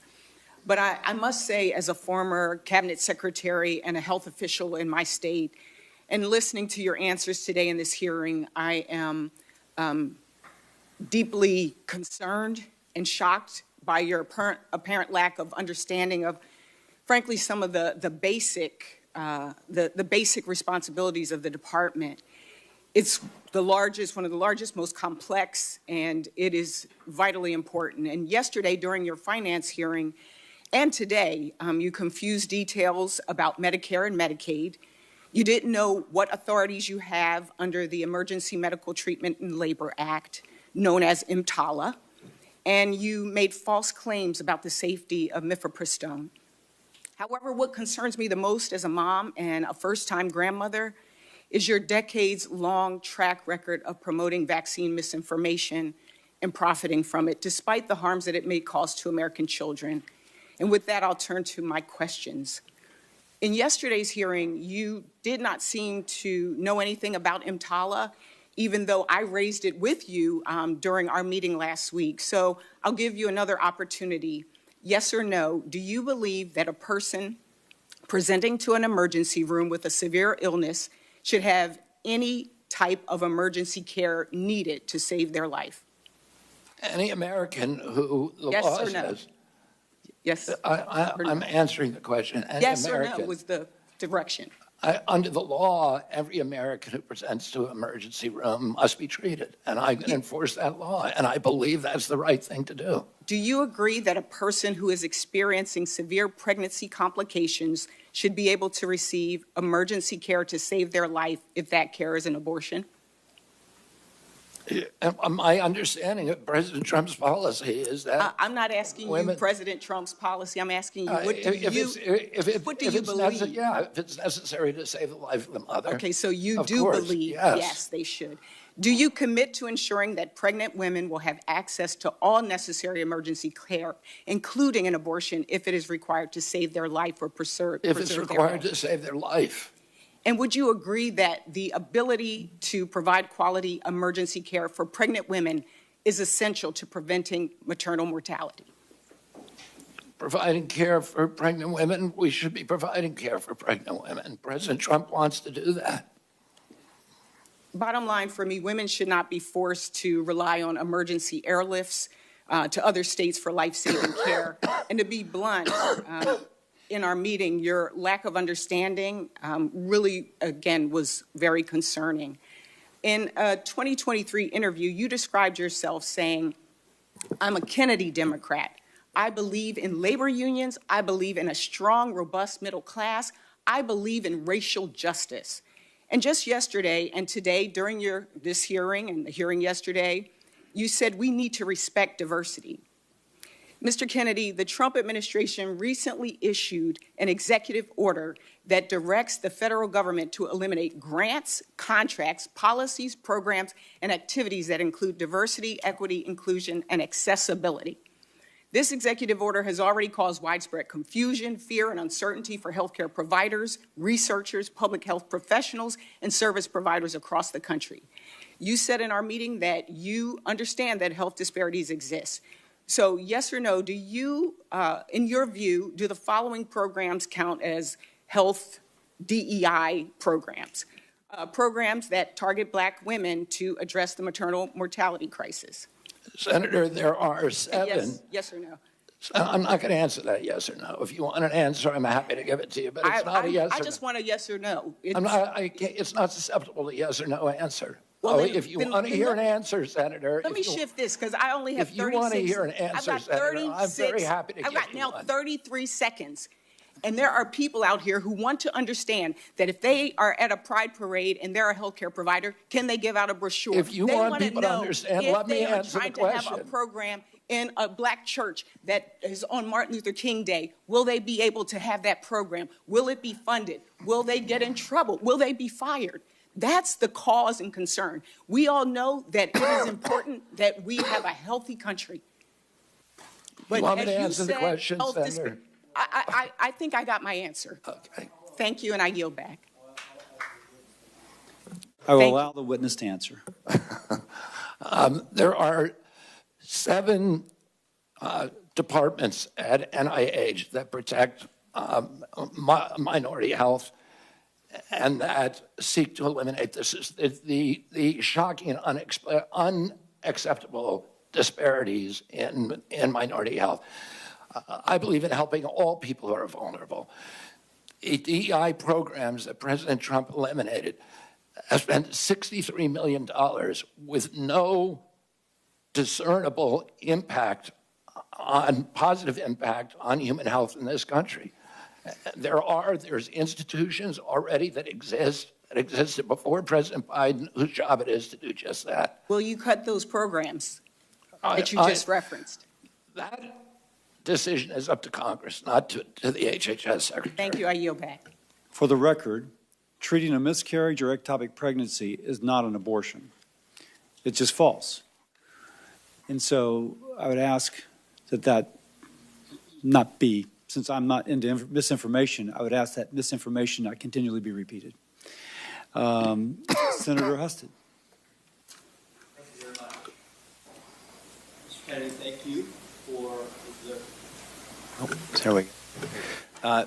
Thank you for the work that you have done to create awareness about the food we eat and how it affects our health, particularly with our children. And you have helped put that on the American agenda, rightfully so, and I appreciate that. I want to share with you a few statistics. According to the CDC, obesity prevalence is around 42% among adults with lower incomes compared to 31% among higher income individuals. That the relationship is strong among women. 45% of low income women are obese compared to 29% of higher income women. And I know I have had this conversation over the course of my public service career many, many times because at the states we run the Medicaid program, that it impacts those health statistics, that obesity impacts our programs, the cost of them, the quality of life of the people who are served. And I also get this question about why in the world does the federal government continue to subsidize programs that lead to unhealthy foods, and why do we operate programs in the way that we do, like with SNAP, that pays for foods that we know are causing people to be unhealthy? And I know you don't have the sole authority in this matter. The Department of Agriculture and the Congress is certainly it has an impact on that. But could you just shed some light on how you see your role in trying to impact that? Because we see that these policies are disproportionately affecting poor people, and the inability to change them and make America healthy again is having a disproportionate effect not only on them, but the cost of all of these programs we're trying to maintain. Thank you for the question, Senator. The NIH has been diverted into away from studying the etiology of chronic disease. So there's almost nothing at NIH, very, very little, a low percentage of its budget, a $42 billion budget that is devoted to finding out why we're having this obesity epidemic. We know it's an environmental toxin. Epidemics are not caused by genes. That genes may provide a vulnerability. You need an environmental toxin. Why aren't we devoting science to finding out what those toxins are and then eliminating them?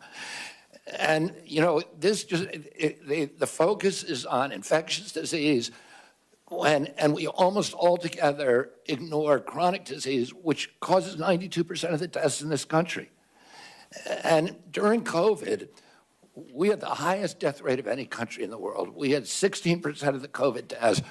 We only have 4.2% of the world's population. No country did as poorly as us. When you ask CDC, why is that? They say because we are the sickest people on earth. The average person who died from COVID had 3.8 chronic diseases. American blacks were dying from COVID greater than almost any population in the world, about over 3,000 deaths per million population. The only people worse are Indian reservations, which have an even higher rate. And the only person who did worse globally were Samoans. We had the American blacks were disproportionately impacted because they disproportionately have diabetes, obesity, cardiac illnesses, and other chronic disease. We need to start studying those, and we need to get rid of the conflicts in the agency that obstructs those studies, and that that are focused on advancing the mercantile interests of the food industry and the pharmaceutical industry rather than the health of the American people. Well, I would ask you to take, if confirmed, to take a leadership role across the agencies to advise us on what policy changes we must make to both not make it worse, but to make it better. Because we subsidize, literally, we have policies as a government that encourages the production of foods and the sale of foods, particularly our poorest Americans, that lead to these problems. We are literally creating the problem that we're trying to solve, and your recommendations would be very much appreciated. We already have liaisons with the USDA, with Brooke Rollins, so that we can, with whom I have a very good relationship, so that we can work collaboratively to reduce the chronic disease and the exposures that are causing them. Thank you. Senator Hickenlooper. Thank you, Mr. Chair. And thank you, Mr. Kennedy, Bobby. We share a mutual oldest best friend, and I respect that affection that you have for him very, very much. You did talk a little longer in your introduction, so I'm going to try to urge concision, because I've got 3 or 4 questions. As I said when we met, I'm still very concerned about the issues around vaccination, but I thought I'd start with the ability of Medicare to negotiate drug prices, which was finally okayed in 2022. We'll save Medicare plan $100 billion in the next 10 years, probably $1.5 billion out of consumers' pockets, Medicare patients, in just 2026 alone. Yesterday, you said that the Trump administration had issued a statement to lowering the cost of prescription drugs and continuing the negotiation program.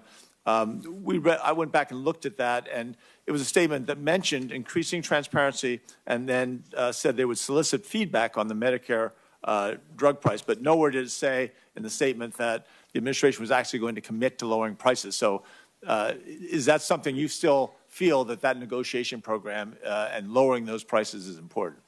I've spoken to President Trump about negotiations. He's absolutely committed to negotiating lower drug prices. Great. I appreciate that. You've also spoken much on the need to focus on prevention of chronic disease, which I think everyone shares. The MAHA movement is alive in Colorado as well as everywhere else.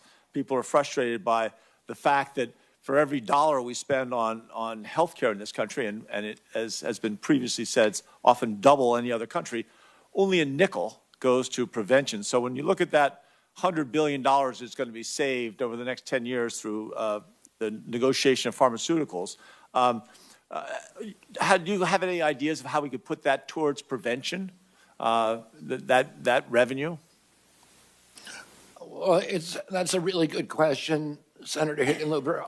I mean, there's 2 things. There's 2 I'm going to give you 40 seconds because I've got 2 more questions. I mean, we can do Medicaid, Medicare, and Obamacare should be we should be moving to value-based care, which includes prevention. And then the other arm is at NIH, CDC, and FDA, which should identify the toxins that are contributing to chronic disease and eliminating them.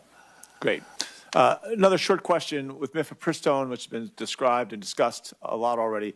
And I understand your commitment to follow the policy of the president. But he has other tools at his behest.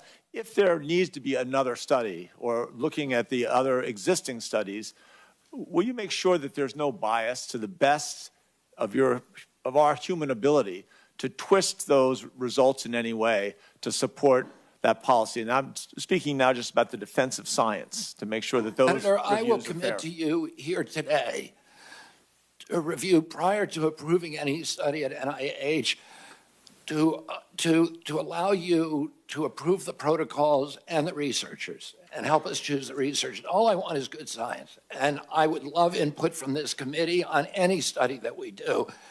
There's many ways that studies are flawed, and you can correct those at the outset in a lot of ways. So absolutely, I will work with you to make sure that it's science that you're satisfied with and I'm satisfied with. That shows that this is the first time you're being considered for a cabinet position, because no other person would ever solicit and willingly approve our participation. Well, I'm going to make that commitment. I know the hazard of it, but I'm going to do it anyway. I'll hold you to it. Now, let me get to the vaccines, and I think this is crucial, because I think there is widespread distrust and increasing distrust in the scientific community. I am a scientist. Some have argued that I'm the only scientist in the Senate left that is actually, I've written research papers in peer-reviewed journals. I think I understand how it works, and it is a healthy skepticism is useful, but we want to make sure that's a healthy skepticism. And yesterday in the discussion about Lyme disease, you said that in your discussion that it was formulated to be a militaristic bioweapon, that you had heard that in 3 books, but you hadn't read through. And I think at a certain point, if you're going to be an activist, or some people would say a prophet, that what you say becomes promoting something, promoting an idea. And I think when you've only read 3 books, or little bits of the 3 books, not the whole 3 books, isn't that reckless? I mean, there's something about, aren't you then promoting this anti-science, the conspiracy about Lyme disease in this case, but the same thing about some of these vaccine issues? Like I said, I never endorsed the issue. I said it's out there. For me not to acknowledge that is a form of manipulation. For me to say there is no question here, the government proclaimed orthodoxy is true. Anybody who believes it is a dissident. I'm going to have time, and I appreciate the things. I just leave it that just because we do have one out of 36 kids that, again, we can't explain what it was, it's not fair to put that blame onto all kinds of things, but focus on vaccinations. I yield back. Dr. Moody, Senator Moody, I'm sorry. Good morning. Thank you for joining us, and thank you for sitting down with me and spending so much time with me in my office. It has been an overwhelming week. I am the junior-most senator on this committee, and certainly you treated me no differently than the chairman, and I'm grateful to you for that. One of the topics we spent a long time talking about was your assurance and knowledge and understanding that it was the states that, in fact, gave limited power to the federal government and not the other way around, and your assurance that you will not use your agency or any organization that falls under your leadership to interfere with the state's ability to set policy or any autonomy of the state to enact or enforce laws that protect the lives of the unborn. I think that is a concern of many. It was certainly one of mine, and you allayed those concerns, and I appreciated you spending so much time with your assurances. I want to turn to some of the discussions regarding many which would say the government and health professionals did great harm to science and medicine in the wake of COVID-19. America, I believe, is at a crossroads where unfortunately things that used to not be particularly political, like science and medicine, are now politicized to the point where reality is distorted. What you believe has little to do with truth or facts and everything to do with your party. My hope is that you, Mr. Kennedy, and President Trump's other appointees will break this cycle that is threatening America and destroying its promise. Certainly, while I was the Attorney General of Florida, I had the responsibility in numerous areas to seek the truth and bring justice. Working with Governor DeSantis and other leaders, we launched grand jury investigations. And I want to bring your attention to one of those grand jury investigations that dealt with COVID-19 and the actions of government officials and Big Pharma. And remember that a grand jury investigation is made up of lay people, 18 in this instance that were brought from different communities in Florida. And I just want to read into the record one paragraph for your consideration. Much of the goodwill by the COVID-19 vaccines was squandered in the following years as sponsors and federal regulators collaborated to push out booster after booster based on shallow, inaccurate safety and efficacy data, sidelining their own ombudsman to get doses of these vaccines into the arms of every American, regardless of their underlying risk from the SARS-CoV-2 virus. Erstwhile gatekeepers became cheerleaders as federal regulators, with the trust of the American people, dragged their feet in publicly confirming important safety signals, and then sanctioned long delays in mandatory post-marketing studies involving those very same signals. Sponsors abused the scientific journal system and regulatory reporting requirements, delaying public disclosure of serious adverse events from their clinical trials for years, and I could go on. Mr. Kennedy, as Secretary of Health and Human Services, will you use your position to squelch medical or scientific views with which you disagree? Never. And, you know, and this is relevant to what Senator Hickenlooper was asking me. We've tried this system where government lies to Americans, or where they tell them about it, that they have it with a level of assurance that they don't feel themselves, and it isn't working. The initial COVID vaccine, Americans flocked to get it. I think 95% of Americans went and got it. The CDC has now recommended an 8th booster, and only 23% of Americans at most are taking it. It's because 77% of Americans no longer trust CDC. That's not a good thing. If we want uptake of vaccines, we need a trustworthy government. In other nations where they don't have mandates, like Japan and a few years ago in Germany, they had the same uptake as we did, without any mandates, because people trust their government. That's what I want to restore to the American people and the vaccine program. I want people to know if the government says something, it's true. It's not manipulative. And it's not a noble truth, which is what a certain doctor called his lies. Certainly, I don't have a lot of time, but I would like to bring your attention to another grand jury investigation that we did in Florida, and I would ask Mr. Chairman to enter into the hearing record 2 grand jury reports related to human trafficking and COVID-19. Do I have your commitment that any organization under your purview will work with the states, not impede our investigations, to ensure that children that are in this country, that are minors, that are under your purview, that you will communicate with us so that we can have the information to make sure that they are safe, unlike in an investigation where Biden blocked us in this administration at every turn to keep us from getting information showing that they trafficked children that were brought into this country and lost dozens, tens of thousands of children, lost track of them, and never gave us in DCF in Florida the information so that we could protect them. To have your word that you will protect children if you're given that responsibility. Absolutely. And President Trump is determined to find the 300,000 children who were lost over the past 4 years and to return them to their parents. That's it. Thank you. Without objection, it can be entered into the record. Senator Markey. Thank you. Yesterday, under oath, you told my colleagues on the Senate Finance Committee that when you went to Samoa in June of 2019, it, quote, had nothing to do with vaccines. Will you confirm again today that the trip had nothing to do with vaccines? My purpose in going down there had nothing to do with vaccines. Well, I have in my hand a blog post in 2021 in which you say the anti-vaccine group Children's Health Defense, which you ran, offered to fund the purpose of the trip to Samoa. And in the same post, you state that the trip was ultimately arranged by an anti-vaccine activist.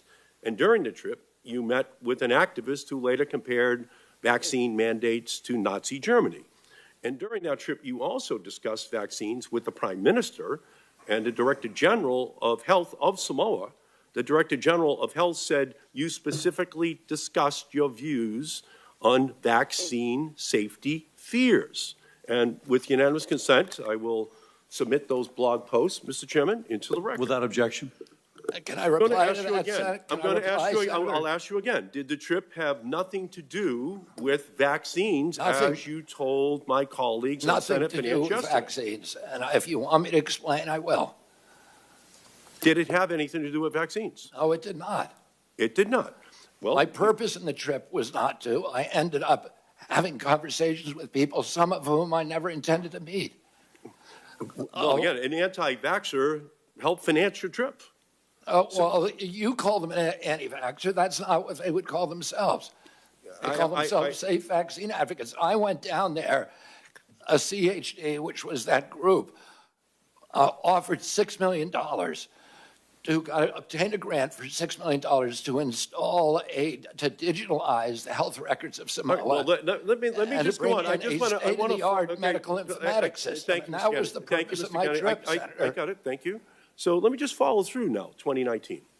So now in October of 2019, the CDC declared a measles outbreak in Samoa. And in November, Samoa started a mass vaccination campaign to stop the outbreak.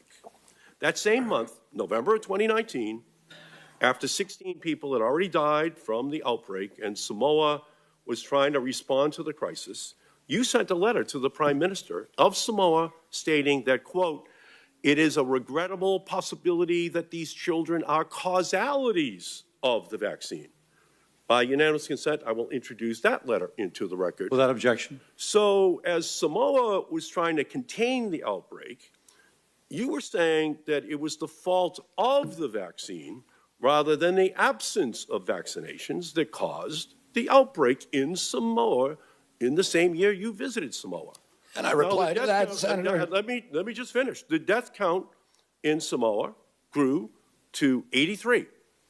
And ultimately, volunteers in New Zealand sent tiny coffins to help bury the dozens of children who died. And the Samoan Director General of Health later said, with his last name and the status attached to it, people will believe him. People will believe Robert Kennedy. And a New Zealand vaccinologist later said the impact of your role was devastating. So your name and your profile helped fuel a measles outbreak.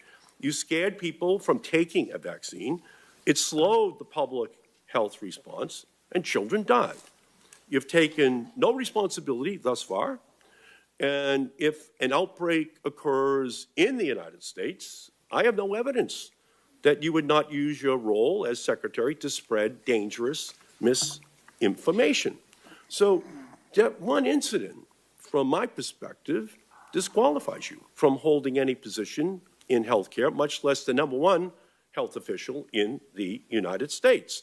And 75 Nobel Prize winners in science have said very clearly that you should not be confirmed, that it would be dangerous for you to have And you should look at their conflicts, Senator.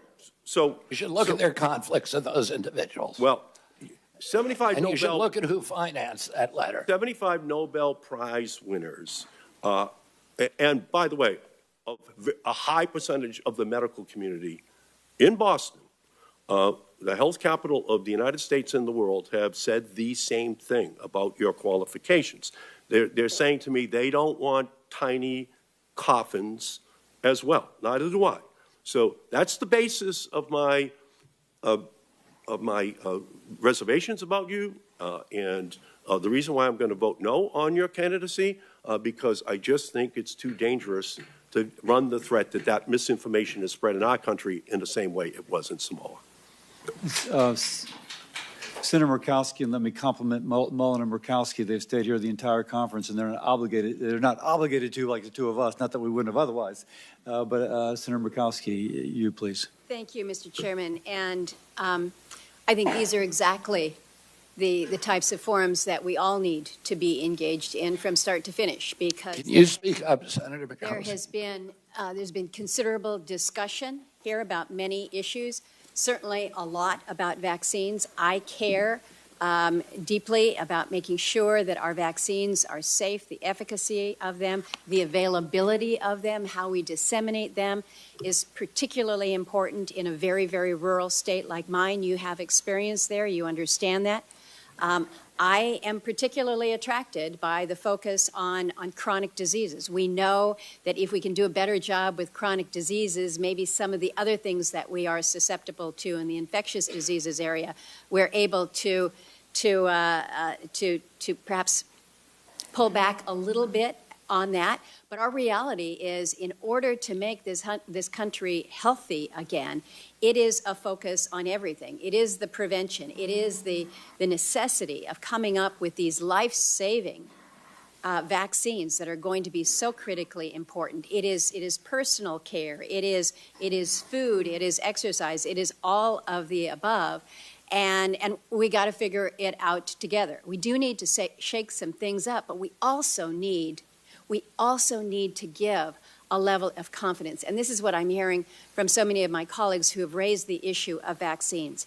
We have made some considerable gains in my state of Alaska with vaccinating the many people in very rural areas where one disease outbreak can wipe out an entire village. We saw this in 1918 with the Spanish flu, and that's why everyone was rattled to the core. Villages were shut down entirely during COVID because of the fear of transmission. And so they're looking for these life-saving ways and means. And so when there is a lack of confidence, when there is a doubt, it's like, well, what do I do? And so we're pulling back then on, again, these areas where we can work to prevent some of these deadly diseases that we thought we had wiped out years ago. We have dramatically reduced diseases in my state like Hep A and B and meningitis. We're just now getting through a tough bout of whooping cough that came around to the state. Now there's a scare in the peninsula in Alaska about a measles outbreak. So we can't be going backwards with our vaccinations that will allow for this level of prevention and protection. So I'm asking you, you are clearly an influencer. You are clearly an influencer. You would not be in this position today.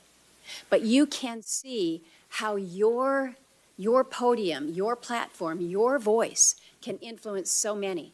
So I am asking you on the issue of vaccines specifically to please convey with a level of authority and science, but also with a level of conviction and free of conflict and free of political bias, that these are measures that we should be proud of as a country. Proud of as a country. Look to what President Trump was able to do with the COVID vaccine. It was extraordinary, and it did save lives. I need time for a question, so I'm asking you to focus on how you can use your position to provide for greater levels of confidence to the public when it comes to these life-saving areas. So I'm going to pivot to a question that you can answer. This relates... I can answer that one, too. No, I know, but I have 43 seconds, and no one has talked about our Native populations. When you look at our health statistics, whether it's Alaska Natives or whether it is American Indians, our health statistics in this country, you know very well, because we talked about them, are not where they need to be. And it's in all categories. It's infectious disease, it's tuberculosis, it's Hep C, it's mental health, it's depression, it's substance use, it's sexually transmitted diseases, it's hypertension, stroke. It is so deep, and it is so challenging, and it is so hard. You have received support from Native American tribes. You have been in these areas.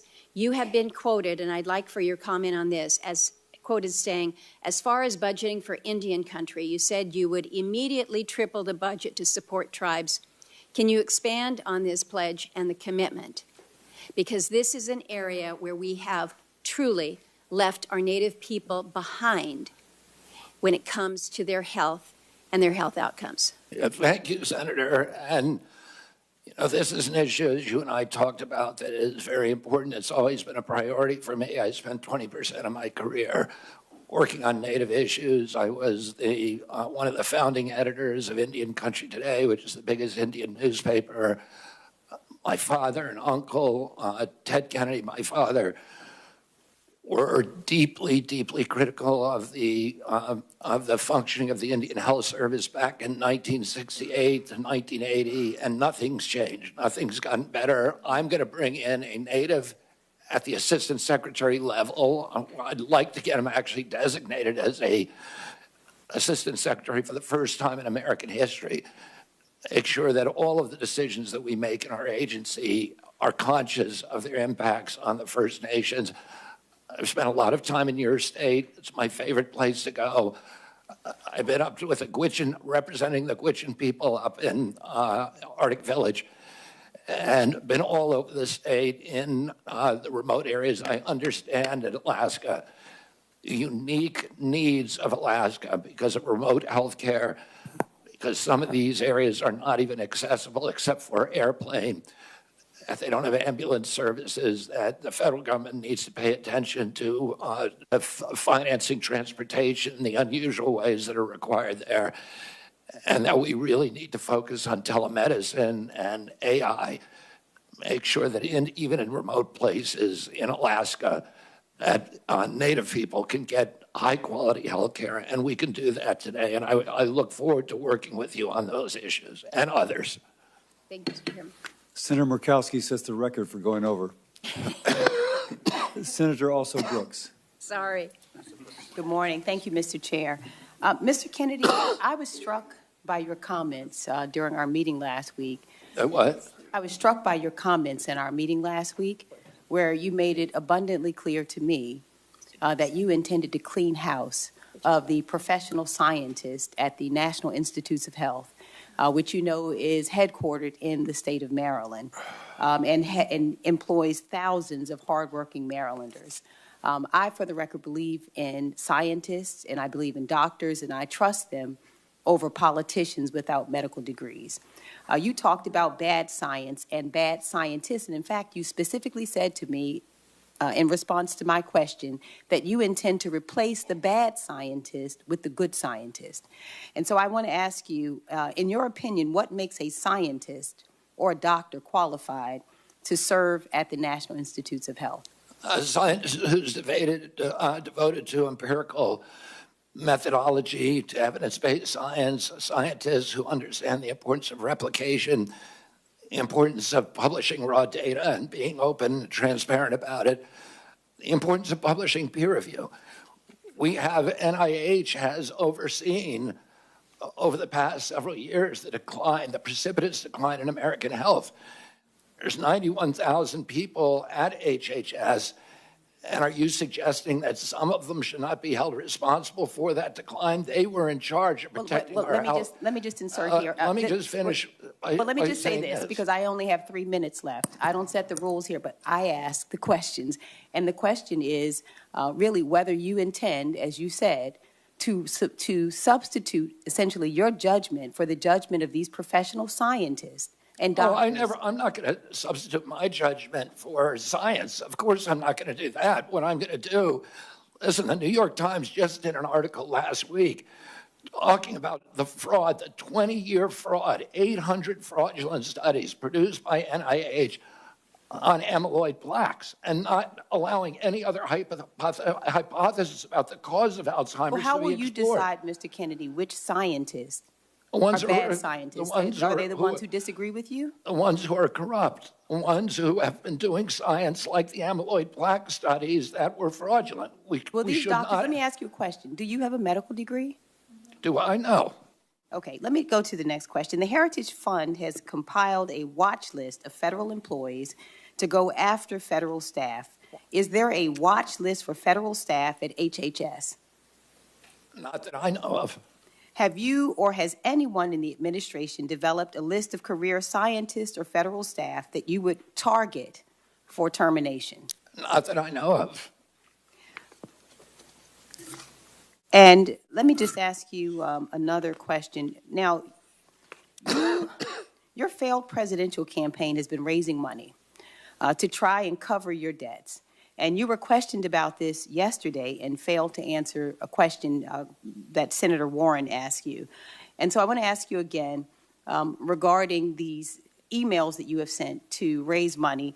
How much has your presidential campaign made fundraising off of this administration's complete disregard for the workforce at HHS? Excuse me? I didn't hear the question. The last part. How much money has your presidential campaign made off of fundraising, off of this administration's complete disregard for the workforce at HHS? Zero. Okay, Mr. Chair, I'd like to ask unanimous consent to enter into the record 2 emails from this week and the week before regarding fundraising that you are currently doing through your presidential campaign. Without objection. And finally, I want to ask you, I have you said you were on a show on February 26, 2021, an interview with Dr. Judy Mikovits, where you said the following, and I quote, "We should not be giving black people the same vaccine schedule that's given to whites because their immune system is better than ours." Can you please explain what you meant?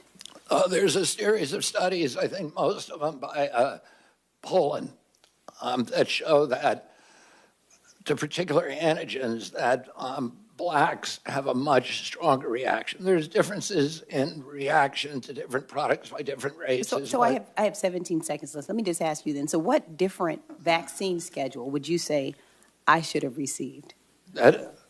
What different vaccine schedule should I have received? I mean, the Poland article suggests that blacks need fewer antigens than. This is so dangerous. So you get the same measles vaccine. Mr. Kennedy, with all due respect, that is so dangerous. Your voice would be a voice that parents would listen to. That is so dangerous. I will be voting against your nomination because your views are dangerous to our state and to our country. I mean, do you think science is dangerous, Senator? This is published, peer-reviewed studies. I yield. Senator Collins, who would have been here the whole time, but she was in an Intel committee. So, Senator Collins. Thank you, Mr. Chairman. Mr. Kennedy, welcome, first of all. I agree with you that there needs to be more focus on chronic diseases like diabetes, like Alzheimer's. But it concerns me when I read a quote from you that says, "I'm going to say to NIH scientists, God bless you all. Thank you for your public service. We're going to give infectious diseases a break for about 8 years." Don't we need to do both? Yes, absolutely, Senator. The problem is there's been an imbalance. We've devoted all of these dollars to infectious disease and to drug development to make NIH an incubator for the pharmaceutical industry, and very little to chronic disease. But chronic disease is 92% of deaths in our country. It's 9 out of every $10 we spend on our budget. Why aren't we devoting at least equivalent studies to determining the etiology of our chronic disease? It just seems like common sense to me. I would point out that in many cases it's Congress rather than HHS who sets the funding levels for various diseases. But NIH decides, has panels that decide who gets funding, not Congress, Senator. I want to share with you a discussion that I had with the main pediatric nurse practitioner.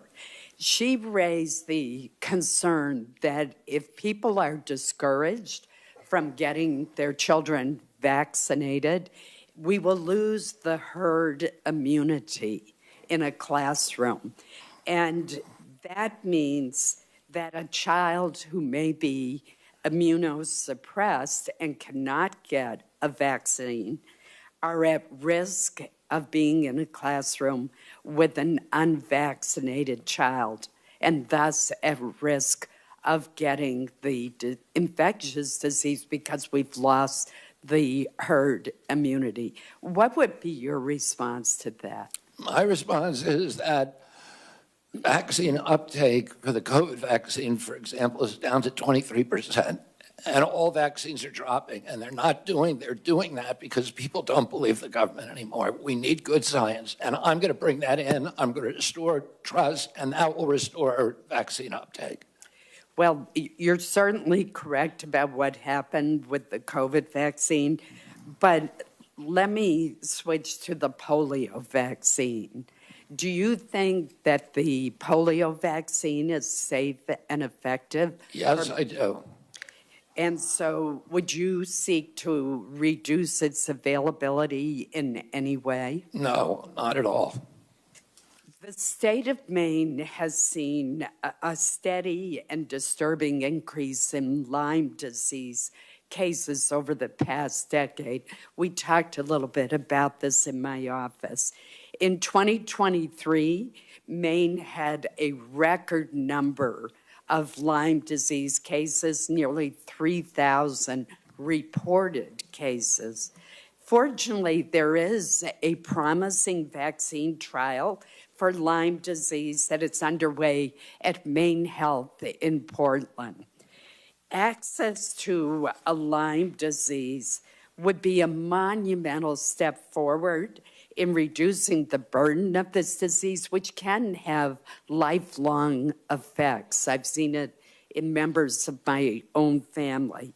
As HHS Secretary have confirmed, what influence would you exercise over new vaccine approvals, such as one for Lyme disease? Senator, you and I have talked about this issue. I've had Lyme disease. I lived in the epicenter of Lyme disease. Every member of my family my immediate family has had Lyme disease. I had a son whose face was paralyzed for a year. I have a son today who has been suffering with devastating effects from Lyme disease for 2 years. There's nobody who will fight harder to find a vaccine or a treatment for Lyme disease than me. I very much appreciate that assurance, and I'm sorry that your own family has been so adversely affected. In Maine, we have a lot of people who work outside and work in the woods, and ticks are everywhere. So this is a very important issue to me. Thank you. And to me too, Senator. We're almost to the end. Let me acknowledge Senator Moody has also been here the whole time. And so thank you, Senator Moody. Yeah, well, just incredible diligence. Thank you. Both Senator Sanders and I will have a couple questions, and then we'll each have a closing statement, and then your long national nightmare will be over. So anyway, first, a couple more of commit-type questions. If you are confirmed, do you commit that you will not work to impound, divert, or otherwise reduce any funding appropriated by Congress for the purpose of vaccination programs? Yes. And do you commit that you will not impose new grant conditions outside of congressional direction for state, local, or global entities that in any way limits, restricts, or rescinds access to vaccines or vaccine promotion programs? Yes. And then this is the nice thing about listening to all of this. Let me ask this. I've been impressed. One, you've handled yourself very well. I've been impressed that on many things you are familiar with recent medical data. But on other things, you haven't been. So let me bring up two things which are very pertinent now. While sitting here, I went up to look at the medical literature on these issues. And here's a title, Why Parents Say No to Having Their Children Vaccinated Against Measles, a systemic review of the social determinants of parental perceptions on MMR vaccine hesitancy. And they found that fear of autism is a major driver for vaccine hesitancy among those with a college education or higher, influenced by internet social media narratives over physician-based vaccine information. I'll go back to something I said earlier. You got to follow it, man. There's a lot of people that look to you for, do I get vaccinated or not? People that I kind of know. But here it says it's not just my anecdote, it's actually out there. But when I raised, and you said, well, if I show you the data, you'll change your, because I asked, will you unequivocally, without qualification, say that measles vaccine does not cause autism? And you said, if I show you the data. I will publicly apologize. So here's a and say that I was wrong. Here's a meta-analysis from 2014, and you quoted Cochrane on several occasions, which for the people watching is a meta-analysis. A meta meaning they look at everything and then they come to a conclusion based upon as much facts as they can get. And here is such a study, and the title tells it all. Vaccines are not associated with autism, an evidence-based meta-analysis of case control and cohort studies, and they ended up looking at 5 cohort studies with roughly 1.2 million children. Now, this is from 2014, and it has a whole bunch of articles it references.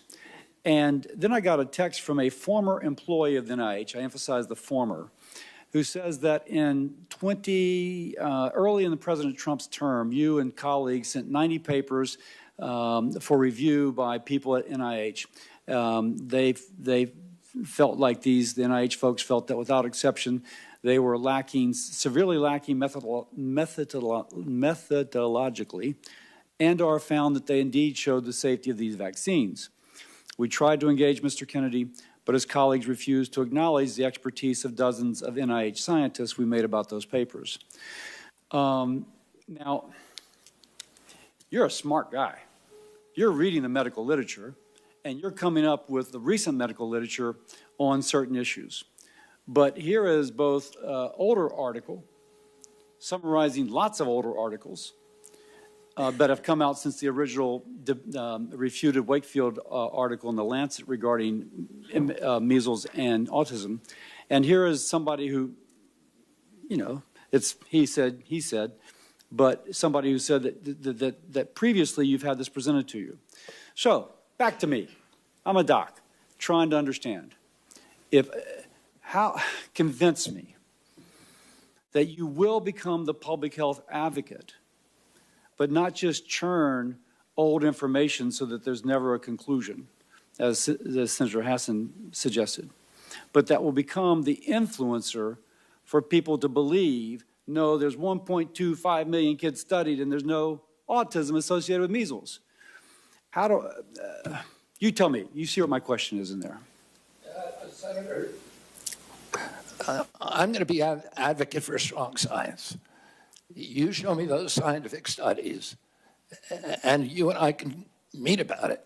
And there are other studies as well, and I'd love to show those to you. There's a study that came out last week of 47,000 9-year-olds in the Medicaid system in Florida. I think a Louisiana scientist called Mawson that shows the opposite. So there are other studies out there. I just want to follow the science. And I will do, if the science says that I am wrong about what I've said in the past, as I said, I will publicly apologize. There's many times I've been wrong about science. If you look at my Instagram account, when I'm wrong, I apologize for it. And I say I was wrong. I don't have any problem.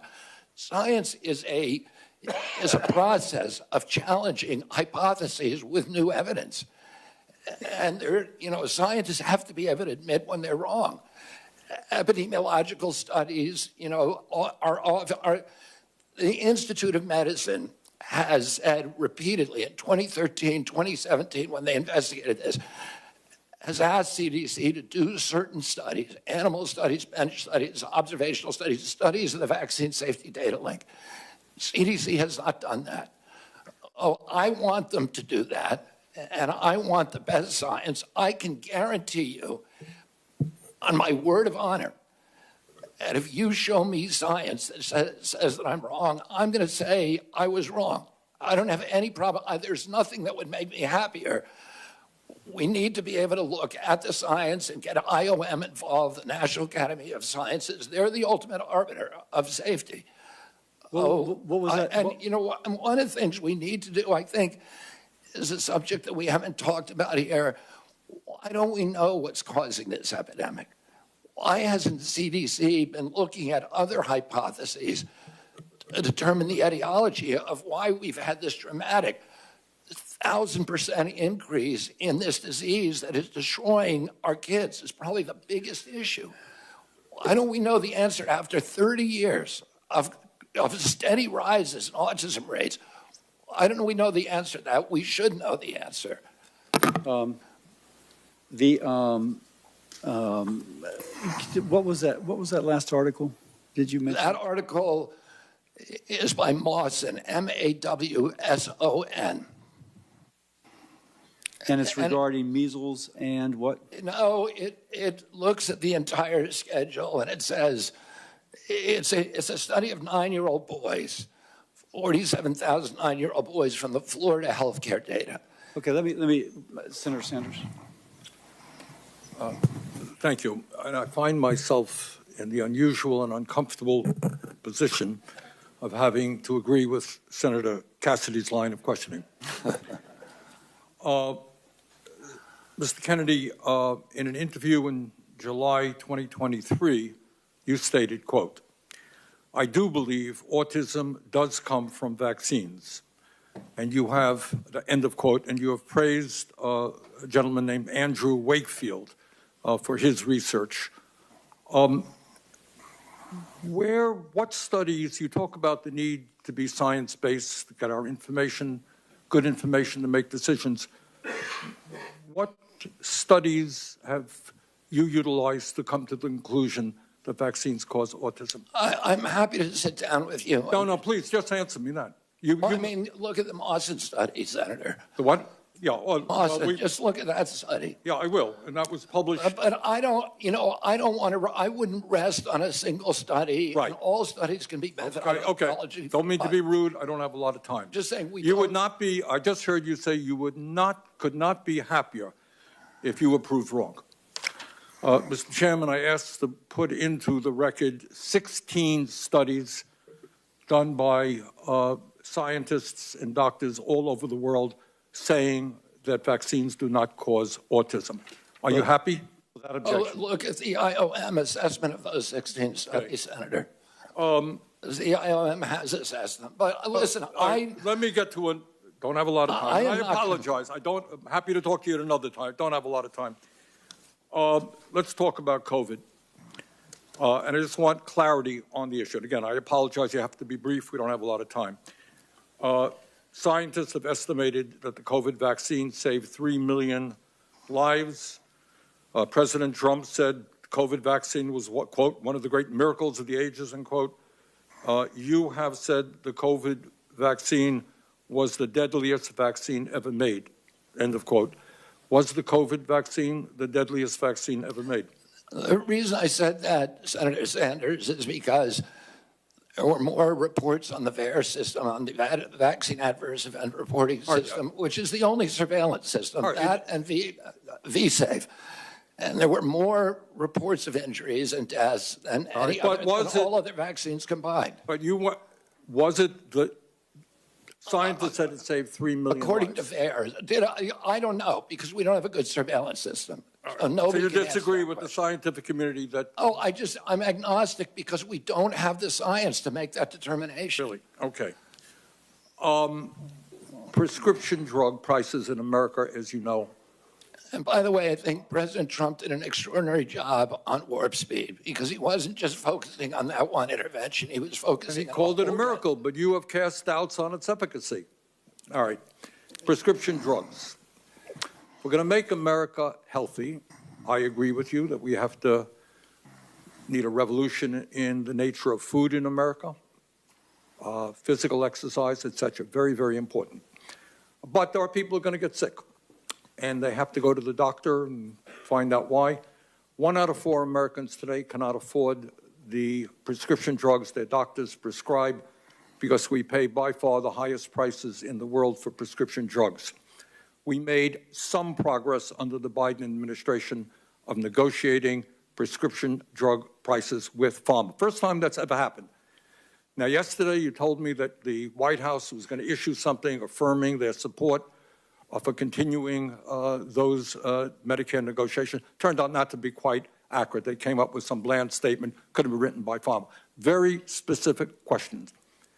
Do you believe and will you insist that Medicare continue to negotiate prices with the pharmaceutical industry so we can substantially lower prescription drug costs in America? President Trump has made it very clear to me that he wants to negotiate prices. Negotiate is a big word, Bobby. It's a big word. It's the word you just used, Senator. Yeah, but no, I use defend a particular law. Will you defend the law in the Inflation Reduction Act, which already is negotiating prescription drug prices? President Trump wants us to negotiate drug prices. He wants to lower drug prices. So you're not telling me that you will defend the law that we passed, which has already had significant success? Well, the Congress, look, I'm going to comply with the law, Senator. Congress passed the law. I'm swearing an oath to the Constitution. I'm going to comply with the laws. You're going to have a significant influence on health care policy if you are. And I'm going to comply with the laws. Let me just say this in conclusion, Chairman Cassidy. President Trump and Mr. Kennedy are quite right when they say that our system is broken. They're right.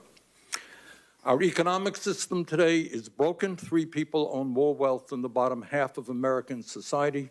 Wages have been stagnant for American workers for 50 years. The economy is broken. You know what? Our political system is broken and corrupt. You have a handful of billionaires in both political parties who contribute huge amounts of money to elect candidates in this room throughout the United States Congress. That is a broken political system and a real threat to democracy. Our health care system is broken. And it's broken for some of the reasons that Mr. Kennedy indicated. We have not paid attention to the fact that we have massive amounts of chronic disease. We have not answered the question why in the richest country in the history of the world, our life expectancy is lower than it is in countries far poorer than we are. So I think in many ways, President Trump and Mr. Kennedy have asked some of the right questions. Problem is their answers will only make a bad situation worse. So let me ask Mr. Kennedy again.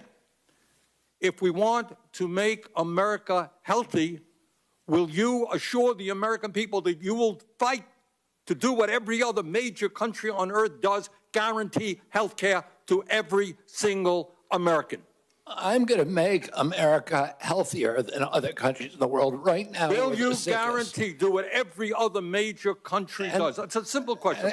And by the way, Bernie, the problem of corruption is not just in the federal agencies, it's in Congress too. Almost all the members of this panel are accepting, including yourself, are accepting millions of dollars from the pharmaceutical industry. Oh, protecting their interests. Oh, I thought that would come. No. I ran for president like you. I got millions and millions of contributions. They did not come from the executives, not one nickel of PAC money from the pharmaceutical industry. They came from workers. In 2020, you were the single largest because I had receiver of pharmaceutical money from workers all over this country. Workers, you were the not a nickel from corporate PACs. You were the single largest acceptor of pharmaceutical dollars. No, from workers in 1.5 million. Yeah, out of 200 million. All right, but you have not answered. Last question. You have not answered my question. Mr. Chairman, we're 3 minutes. How do we make America healthy if you don't guarantee health care? Chairman, we're literally 3 minutes over here now. Well, how long does it keep going? At some time, you're just battering the witness, Bernie. Not battering the witness. Yes, you are. And you're getting upset at him. You're going at him just like anybody else would. We'll come to order. Bernie's going over.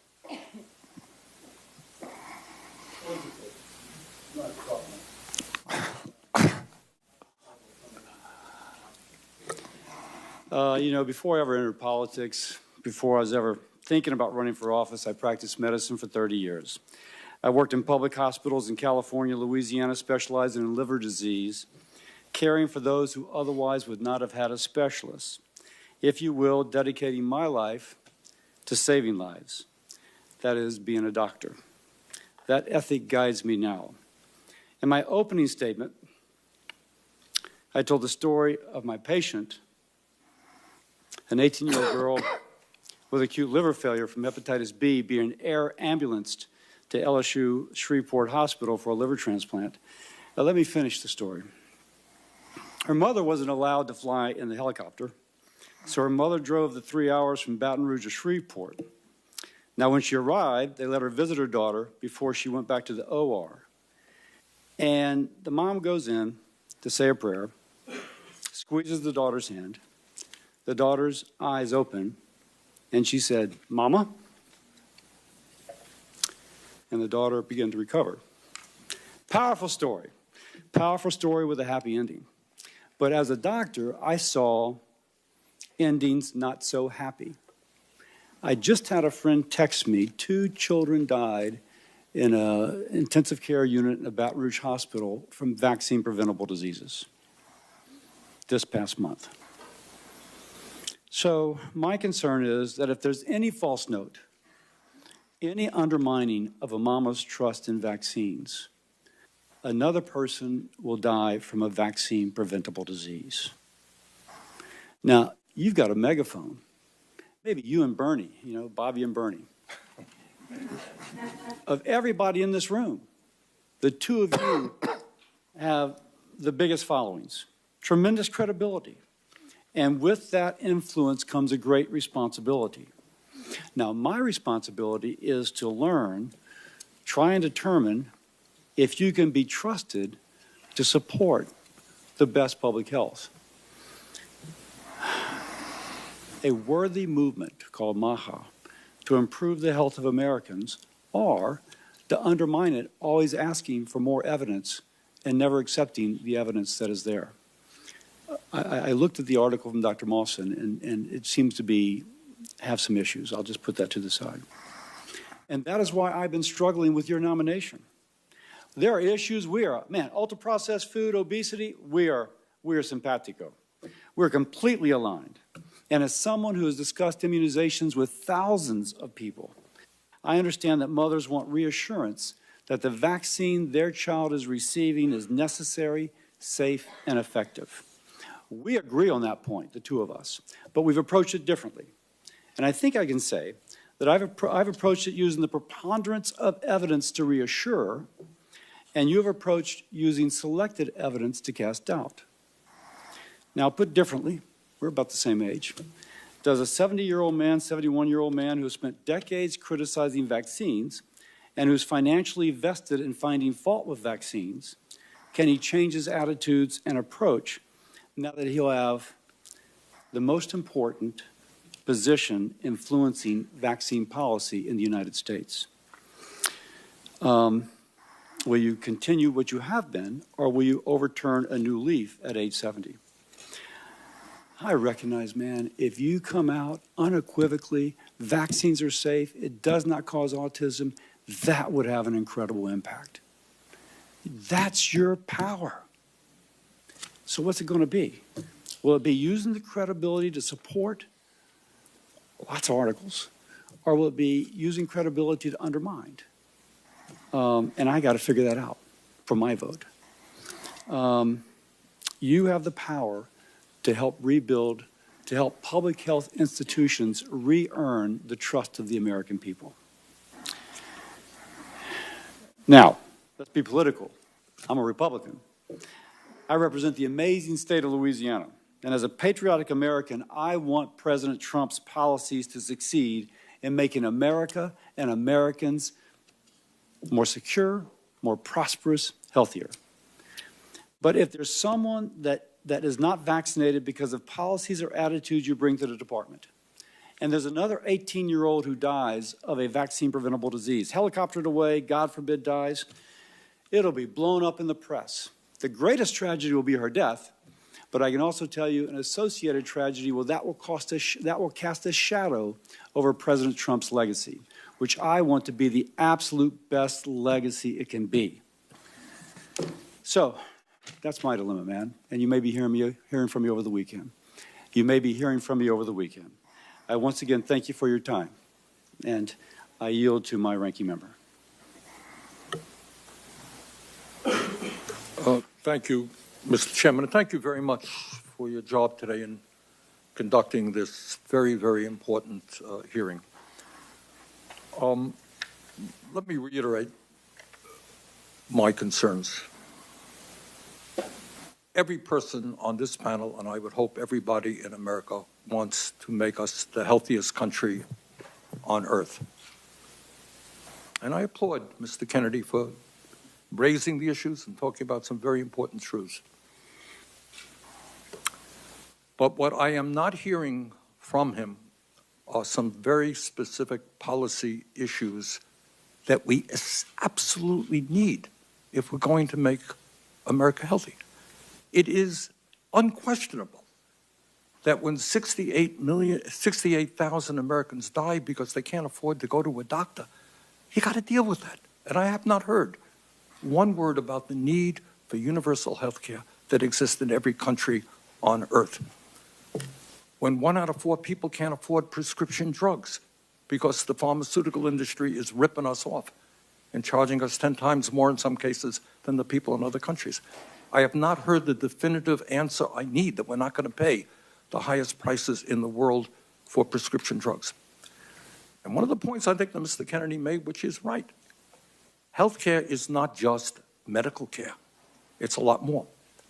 Talk about the food industry. We have held a hearing, Senator Cassidy and I held a hearing a couple of months ago, where we made the point that the food industry is, in fact, poisoning our kids with addictive food that is leading to obesity, diabetes, heart conditions, etc. And I hope that our Congress and the White House will have the courage to take on a very powerful food industry and demand that the products that they sell our kids are, in fact, healthy and non-addictive. In many ways, what the food industry is doing today is what the tobacco industry did 50 or 60 years ago. And we talk about making America healthy today. Again, it's not just doctor care, medical care. We have millions of people working for starvation wages. You cannot be healthy if you're working 50 or 60 hours a week and you can't afford the rent that your landlord is charging you. Stress kills. Stress makes us sick. So, Mr. Chairman, let me just say this. I think the issues that have been raised in this hearing today are of enormous importance. I look forward to working with you and other members of this committee to make sure that we develop the policies that have the courage to take on very powerful and wealthy special interests, so, in fact, that we can make America healthy. Thank you. This concludes our hearing. For any senators who wish to ask additional questions, questions for the record will be due tomorrow on Friday, January 31st at 5 p.m.